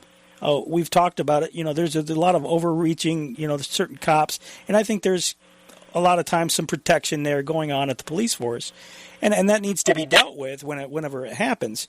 But at the same time, you have these people that they hold up as being somehow examples of virtue in certain ways, and yet most of the people that they talk about with regard to unfair killings, they have criminal records, and at the time of their death, they were actually doing something to provoke the cops into committing some kind of a violent act. Did you want to speak to that at all? Oh, sure. By the time the truth does take a while to filter out, the narrative gets set right away after one of these incidents. Exactly. Such as, for example, your audience, I'm sure, remembers the Michael Brown killing in Ferguson back in 2014. The narrative there was that he said, hands up, don't shoot. He was surrendering peacefully to the police officer when he was shot and killed. Well, that never happened. We know that now. A grand jury looked into it extensively. Even the Obama Justice Department looked into it. We know that never happened. And yet, by the same token, it's still common now at Black Lives Matter protests to hear that chant, hands up, don't shoot, as if it actually happened, as if it was something that's actually rooted in a real event that happened historically, but it never did. So it's a myth that fits the narrative, but it has no basis in truth whatsoever. And you talked about, the way police are portrayed, and you talked about, yes, there are some police abuses, etc., as there are in any profession, of course. But the problem with Black Lives Matter is the way that is the emphasis that they choose to put on it. They portray police brutality, etc., aggressiveness, unjustified shootings. They portray these things as if they're of epidemic proportions, but they're not. And we have decades of hard evidence that show us that, in fact, if you want to look at just from the racial angle, there is not a year that goes by where white victims of police shootings don't far outnumber black victims of police shootings, usually in the neighborhood of about a 2-to-1 ratio or something close to that. Yeah. And if you look at even a very interesting data point, if you look at the involvement of African Americans in what we look at as the most violent types of felonies, it's usually about 37 to 39% that they commit. And so in a justice system devoid of racism, you'd expect to find about 37 to 39% of police shooting victims to be black, but they're not. It's more like 25 to 30%. So it's exactly the opposite of what BLM tells us. It shows evidence of police restraint and care before pulling the trigger, not trigger-happy actions, you know? Yeah. Exactly the opposite of what BLM says. Yeah, you're talking about false narratives that are being put forth by the movement and the media, which is complicit, by the way. The establishment media has they got a huge amount of blood on their hands. Every person that's killed in the streets, and every business that's destroyed, every life that's destroyed by the violence that's being perpetrated, but inflamed by media propaganda on a regular basis. They have a lot to answer for. But you're talking about, by far more whites are killed unarmed white people are killed by cops than the blacks. And yet you talk to the average person who listens to the media, and they're not going to believe that. By the way, Vicky, if you have anything you want to add, just feel free to jump right in at any time. I don't want to leave you out of the conversation. But anyway, talking about the roots of this organization, John, you have these allied. They're very much allied with communist organizations. One thing that you mentioned in your article is the Freedom Road Socialist Organization, and it's got, I guess, several offshoot organizations, including, again, one headed by Eric Mann, who was the former leader of the Weather Underground. It's a terrorist organization from many years ago. Did you want to talk about some of the connections there? Well, the Freedom Road Socialist Organization is a Marxist-Leninist group, and they're advocates of socialism and the overthrow of capitalism. And what's interesting there is that all three of the co-founders of Black Lives Matter have at one time or another in their lives, in the recent decade or so, been either members or employees of the Freedom Road Socialist Organization or one of its numerous front groups. There's probably at least 12 to 15 front groups that are affiliated with it. So again, it's another indication of the Marxist agendas that the founders have and have always had, and that the organization has, despite its kind of friendly-sounding slogan. Even yet another interesting connection is the connection to Fidel Castro. Mm-hmm. This organization, Black Lives Matter, revered Castro, and when Castro died, Black Lives Matter published a lengthy article talking about the pain and the suffering that his heartbroken devotees would feel without him, and it actually talked about Castro kind of reaching back from the afterlife to give them support and guidance spiritually, so that they could pursue his dream of a society that, the way BLM frames it, would be based in harmony and justice and freedom. That's how they view Castro. They view the United States as a land of oppression and racism, and they view communist Cuba as a land of freedom and justice. It gives you another indication of what their view of the world is. Yeah. Vicky, do I still have you here? Yeah, I'm here. Oh, okay. I do have a question. I looked up the funding, did some searches on the funding of BLM, and it seems that they're getting a lot of money from corporations. And I see that our government, the home security that are supposed to be protecting us, we have the FBI, all kinds of law enforcement at the federal level that should be understanding that BLM is not just a national group, it's a global group. They are part of a global network, and yet our government is doing nothing to stop these people. Lisa, what do you think about that? Yeah, it's kind of a kryptonite to touch this organization. Thankfully, we've got an administration where President Trump is one of the few people who's actually had the courage to come out and speak truthfully about the organization. He's called it a violent group, a Marxist organization, and he sets a good example, I think, that will hopefully filter down to the rest of us. The corporations that have backed Black Lives Matter, the list is endless. We're talking certainly in the billions of dollars that have gone either to Black Lives Matter or to affiliates, allied groups, and this money is coming from names of corporations whose names everyone would recognize: Disney, Apple, Amazon, Google, Facebook, Intel, IBM. You name it, and you're likely to find funding coming from there, and coming also from charitable foundations. Your audience might be familiar maybe with George Soros, the billionaire who funds a host of leftist causes. In the last 6 years, he's pledged at least $250 million, with a B, $250 million to Black Lives Matter and its related radical groups. And the Ford Foundation, very similar, over $100 million to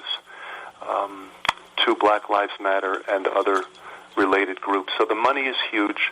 It's an immensely influential. The New York Times ran a piece not too long ago calling it perhaps the largest mass movement in American history. And part of that is because of the funding. And it estimated that somewhere between 15 and 25 million people have participated in its demonstrations just since the incident with George Floyd back in May.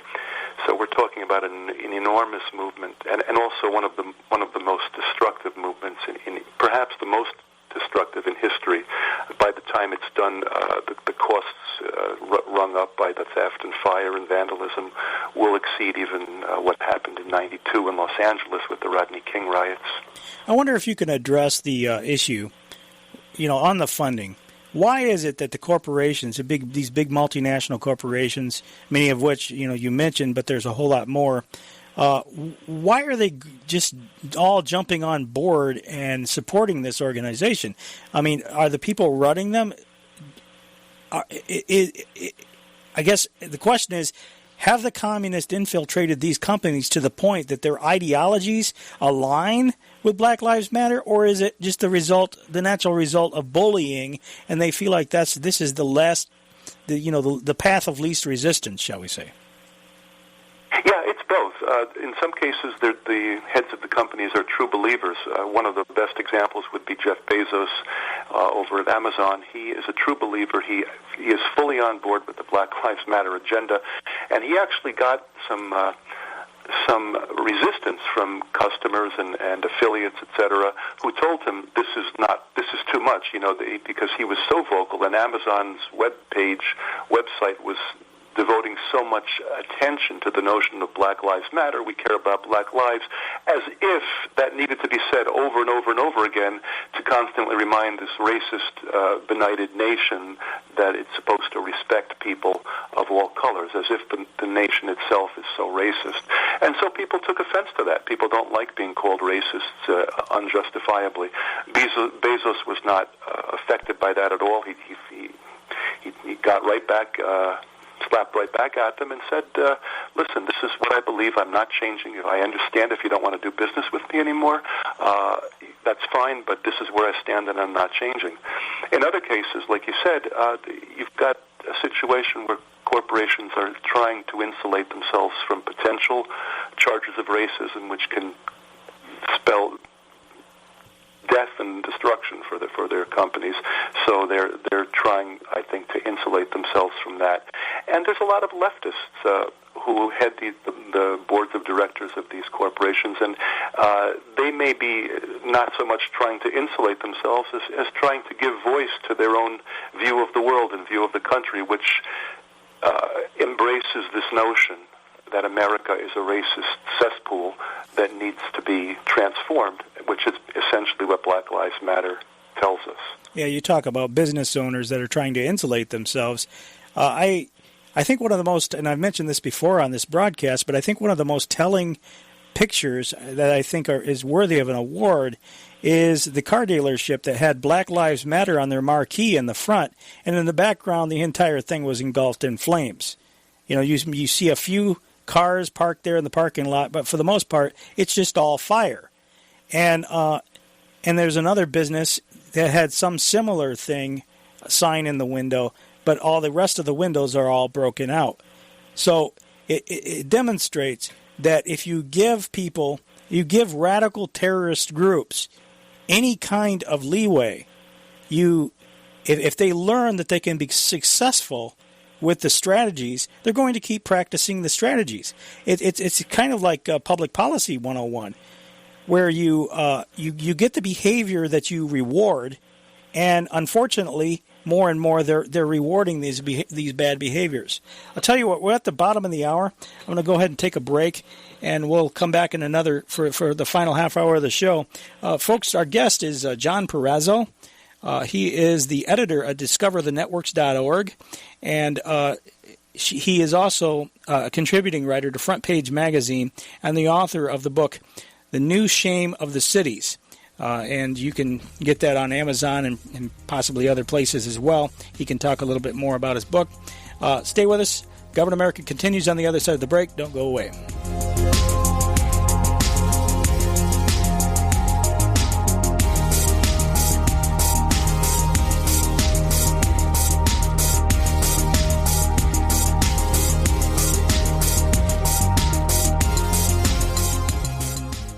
All right, I guess we're back. Welcome back to the broadcast, ladies and gentlemen. We're visiting with john-perazzo. He is, again, the editor at discoverthenetworks.org and The New Shame of the Cities. And we also have Vicky Davis on the line as well. You know, John, I assume you're still there, right? Yes, I am. Thank you. Okay, very good. To Vicky's question, I think the part of the problem, Vicky asked about essentially why we're not seeing more being done about this. And I guess if the FBI was looking into these activities with these groups, with all the surveillance that's going on of the general population, you would think that there would be some way of tracking the financing to the sources and be able to do something about it. And I guess if there's an ongoing FBI investigation, we're not going to know about it because the FBI isn't going to talk about an ongoing investigation. But yet, it just seems like more and more we're seeing these things go on, and there doesn't seem to be a whole lot of activity in the area of enforcement. And as I see with regard to the city of Portland, we got Mayor Jenny Durkin. She seems to be all on board with these groups, the Chaz and the Summer of Love, and how she called it, it's going to be a Summer of Love, and it's just a block party, and yet they took over a street in Seattle, or blocks of the city for an extended period of time. And I just think if it was a right-wing militia group that had went in there, how outraged and up in arms everyone would be. And Vicky mentioned Ammon Bundy earlier in the broadcast. They went in and occupied a deserted place out in the middle of the forest for a period of time on a wildlife refuge. And I'm not suggesting that they should do that, but it's just the media, and it was just a media circus and everything, and ultimately led to the death of Lavoy Finicum, which was, I thought, unnecessary, to say the least. But the point is that they put a stop to it. It went on for a period of time, and there was a stop that was put to it. It seems like these people that are in power, these people that are in the city councils. You got Kashama Sawant. I don't know if you've looked into her or not. She's a Seattle councilwoman who let Black Lives Matter in, and they, she's as far as I know, she's still on the council, but she played a part at least. They set up the Chaz area after she had involvement with them. So it looks like you got all these sympathizers, at the very least, involved with these groups. And I wonder if there's any investigation at all going on with any of these, or is it just crickets? I mean, are you hearing anything in the way of enforcement? There are the offers from President Trump of sending in the military to put down these insurrections. Mm-hmm. And in many cases, the Democrat mayors and governors are not wanting that. They're rejecting it. They want to continue what's going on. They think that politically it's to their advantage. You talked about the mayor of Seattle, mm-hmm. and the idea. Now, she was characterizing the whole event, like you said, as a summer of love and harmless, etc. And that didn't ultimately buy her any goodwill. They were violent. They became completely out of hand, and eventually she had to concede and called the police in to close down Chaz or Chop, I think that they called it at one point. Right. And the mayor of Portland, same idea. You've got Mayor Wheeler there. There's been no one more appeasement-oriented, no one more supportive among mayors than him. And he couldn't buy their goodwill. They showed up at his apartment building a week or two ago, and they scared him half to death. And he's moving now. I don't know if he's moved or he's leaving his apartment building. You cannot buy the goodwill of these people because they're committed to, and this falls in line with another aspect of what drives Black Lives Matter. They're committed to the philosophy and tactics of a man named Saul Alinsky, mm-hmm. which your audience also may be aware of. Rules for Radicals, for being one of the things that he wrote. Yeah, go ahead. For decades.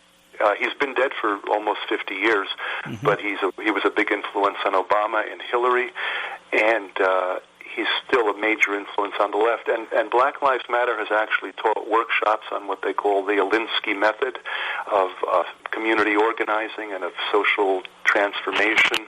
And one of the things that Alinsky taught, and this speaks to exactly what we're talking about being unable to buy the goodwill of Black Lives Matter no matter how much you try to appease them. Alinsky taught that in order to achieve your objectives, you have to wage eternal war. Those were his words. He said, you never give the appearance of being satisfied. You never give the appearance of being willing to compromise. You absolutely portray the power structure, as he put it, as what he called a devil, and he called it a 100% devil. And you don't make deals with the devil. You don't bargain with the devil.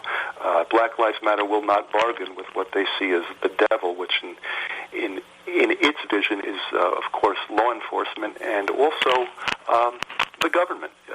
Black Lives Matter wants to have a different regime in America than we currently have. So they're not going to be inclined to be swayed by efforts at appeasement. They're going to be inclined to continue waging what they call eternal war with these dramatic exhibitions of outrage and, in some cases, violence to make their movement as intimidating as they possibly can. Alinsky taught you intimidate people with plunging society into what he called anarchy and chaos, and people will respond. They will respond fearfully. They will make concessions, and they will basically plead for peace at any price. That's what Black Lives Matter is all about. They're about eternal war against an enemy that they want to vanquish, not reach peaceful coexistence with. Yeah. Well, you know what? It's the corporate funding that is enabling them to do that, and most of the firms that you listed that are supporting them They are technology companies.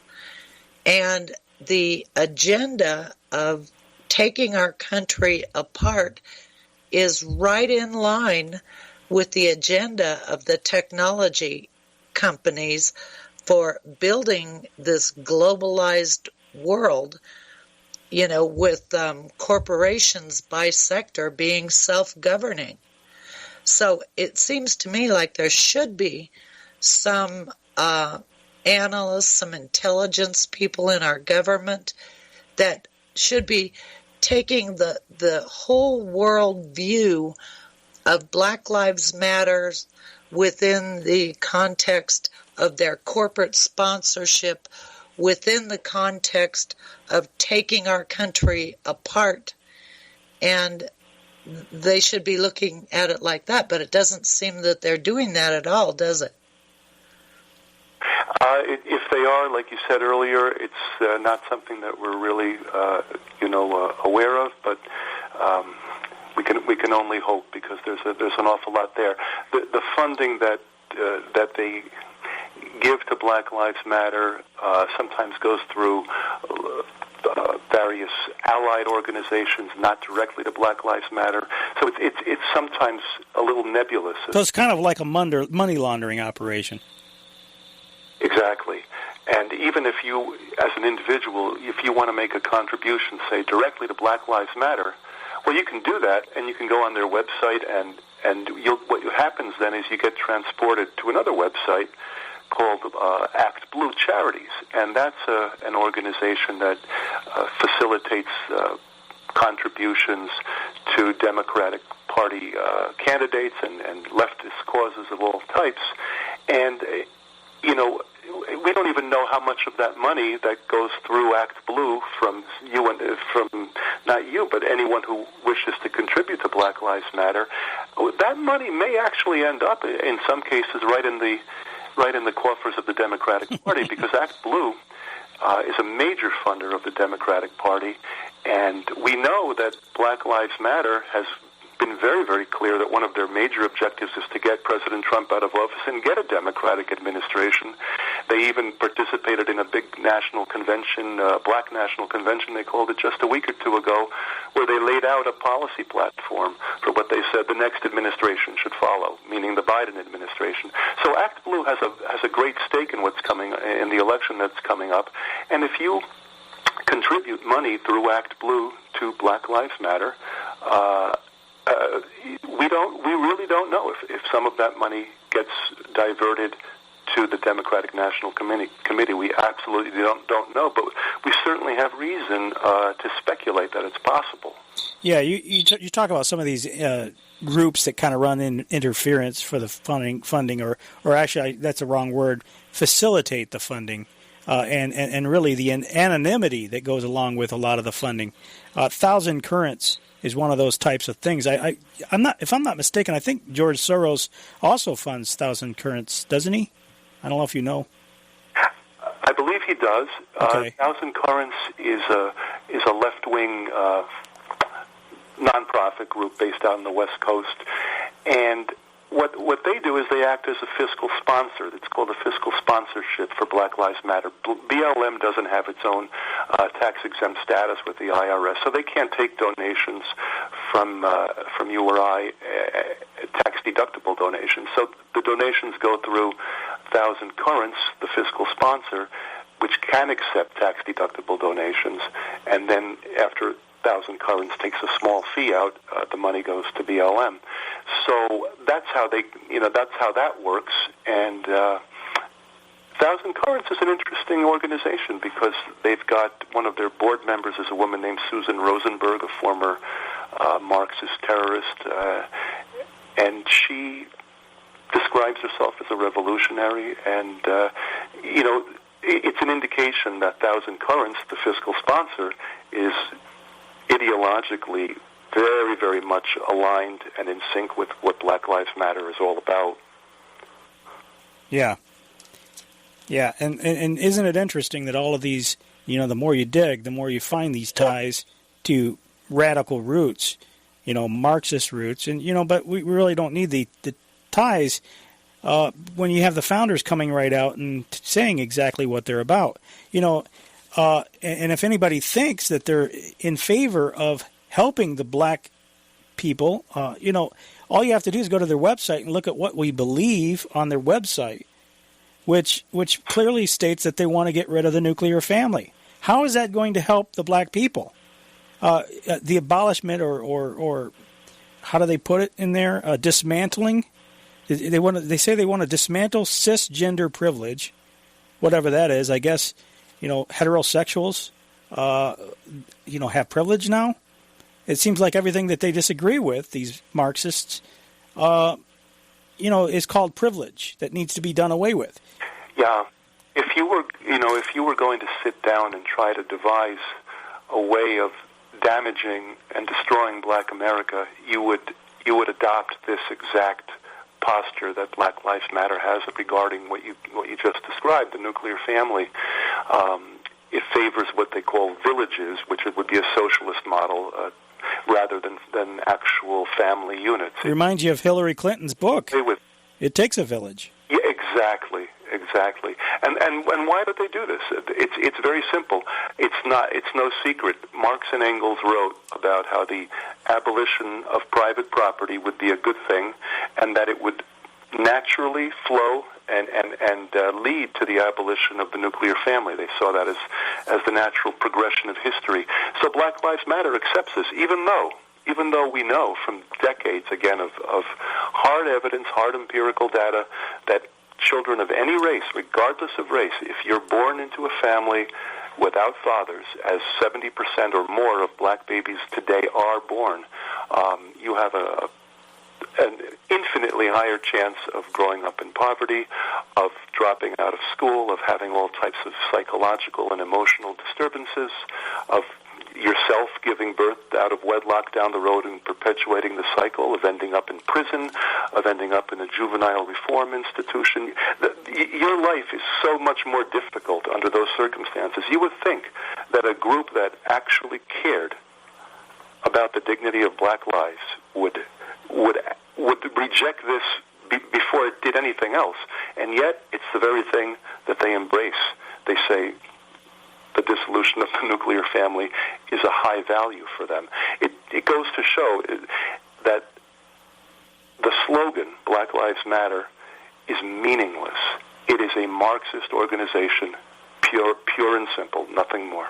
I don't know if you're familiar with the book from Han Kozak, And Not a Shot is Fired, but this is basically a manifesto from the Czechoslovakian revolutionary who described exactly how they took a democratically elected government in Czechoslovakia and flipped it to a communist one without ever having fired a shot. And it's a small booklet. It's not that big, but this manifesto.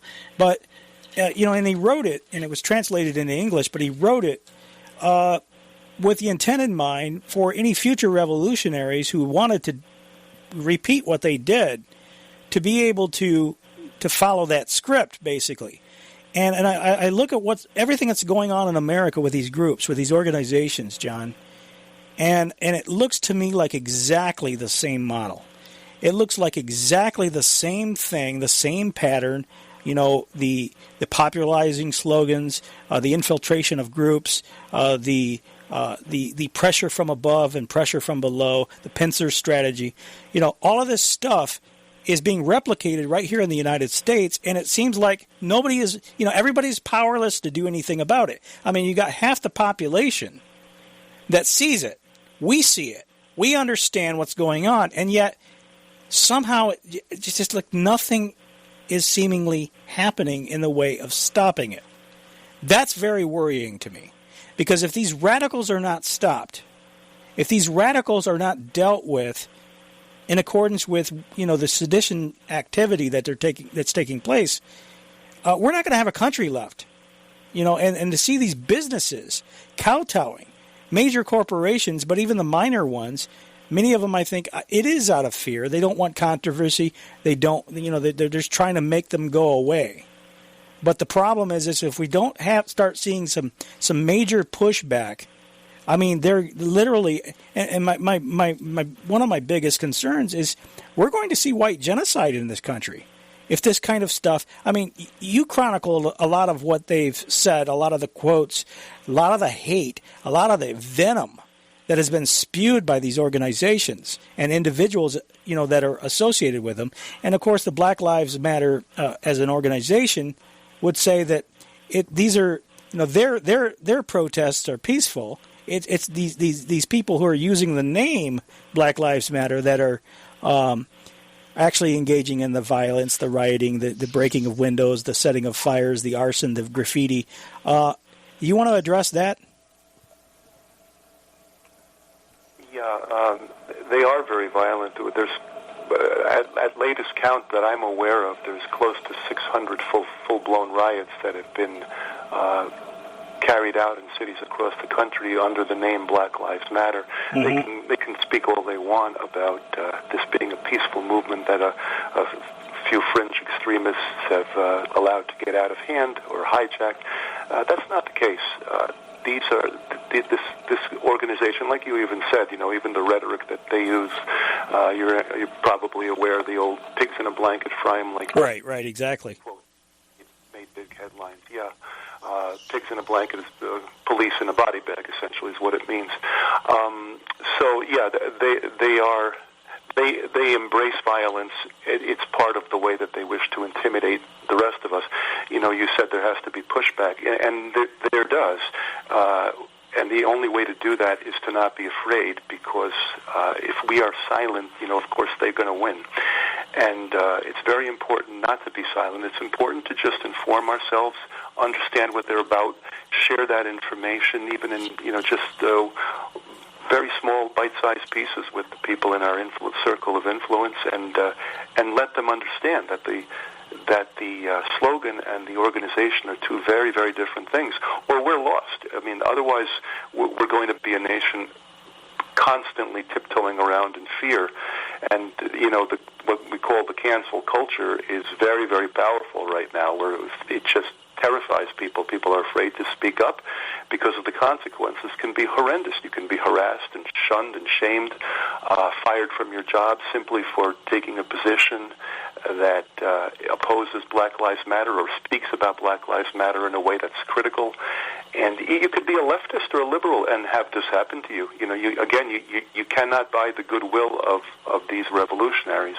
A leftist like the New York Times opinion page editor just a couple of months back, he was forced to resign because he had the temerity to publish an op-ed by a Republican senator, Tom Cotton, that called for the military to be used against Black Lives Matter. He was forced to resign because he published that article. The Philadelphia Inquirer had an executive editor that was forced to resign because he had the temerity to publish a piece called Buildings Matter, Buildings Matter 2, I believe it was called. And he published it because buildings in his city had been destroyed by Black Lives Matter. He wasn't allowed to say that, and so he lost his job. There's a lot at stake for people. It's very understandable that people would be afraid. But these stories need to get out there, and people who hear them, people with an open mind, will be outraged by this stuff. It's obviously unjust. It's obviously a fascistic form of thought control and intimidation. Most Americans don't want to live under that. So if they understand what Black Lives Matter is about and what these tactics are about, these tactics of intimidation and threat and the threat of violence, I think they're going to wear out their welcome, and they're going to meet a similar, I think, I don't know if the word is fate or resolution that the New Left met at the end of the 1960s, what we called the New Left. They were revolutionary, in-your-face radicals, and by the end of the 60s, they had really spent their political capital and alienated themselves so badly that their cause was set back for quite a while. Well, let's hope that their cause gets set back again, because the momentum that's being built right now. Now, there is some recent polling, I guess, that has indicated that popularity for the group has waned, the longer this violence has dragged on. And now, of course, early on we saw the Democratic Party was, pretty much encouraging all of this, justifying it. Of course, the media calling them mostly peaceful demonstrators when you can see buildings burning in the background. But now in recent days, since it's affecting the outcome, having a negative outcome potentially on the 2020 election, now they're trying to rein it in, and it's like Frankenstein with a monster. It gets out of control, and it gets to the point where he can't control it anymore. But anyway, right. I wanted to remind people that you have a book, The New Shame of the Cities. Did you want to talk about that a little bit? Sure. That's actually not a new publication. It's a few years old. Okay. But it's still very relevant. And what it talks about is the fact that if you look at American cities where the living conditions are the worst, where the crime rates are highest, where the poverty rates are highest, where unemployment is highest, where the school districts are a disaster and money pits that turn out students that can't read or write or do math. You look at those cities, and in almost every case, they've been run by Democrats, not just for a little while, but for decades on end. And so it basically lays bare the fact that Democratic leadership, the policies that go along with it, lead to catastrophe for the very people that the Democrats typically claim to be the champions of, which is the little guy, as they would put it, or most specifically, I would say, blacks and Hispanics, who they portray as victims of American racism, and the Democrats claim to be their champions, their saviors. So the very people who claim to be the answer to the problem have been actually in charge of the very cities where the problem is absolutely worse than anywhere else. So that's what the book is about. It exposes the Democratic lie that it's the party of the little man. Okay, very good. And people, where all can people get that? That's available on Amazon and also through the David Horowitz Freedom Center where I work. Okay, very good. Well, listen, John, I really appreciate you coming on. Vicky, do you have anything else you wanted to add before we head off into the sunset? No, but just thank you very much for being on and talking to us about this. I appreciate it. Yeah, we really appreciate it and enjoyed it. Definitely have to have you back when you can because this, unfortunately, I'm afraid this subject isn't going away anytime soon. Hopefully it will. I guess we'll just keep positive thoughts and pray about it.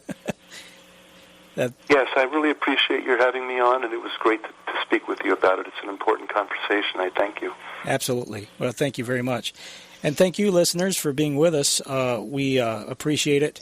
And, Vicky, we'll do it again real soon. Yep. Next week, same time, same place. Yeah, it's amazing how fast the time goes, but we are out of time. So we hope, folks, you'll join us again next week. Pray for this republic. Do what you can to restore it. And check out John's book, The New Shame of the Cities. You can get it at Amazon or the David Horowitz Freedom Center. We'll be back again next week. In the meantime, pray for this republic. Do what you can to restore it. God bless each and every one of you. And join us then. Thanks, Vicky. Thank you. Bye-bye. Bye-bye.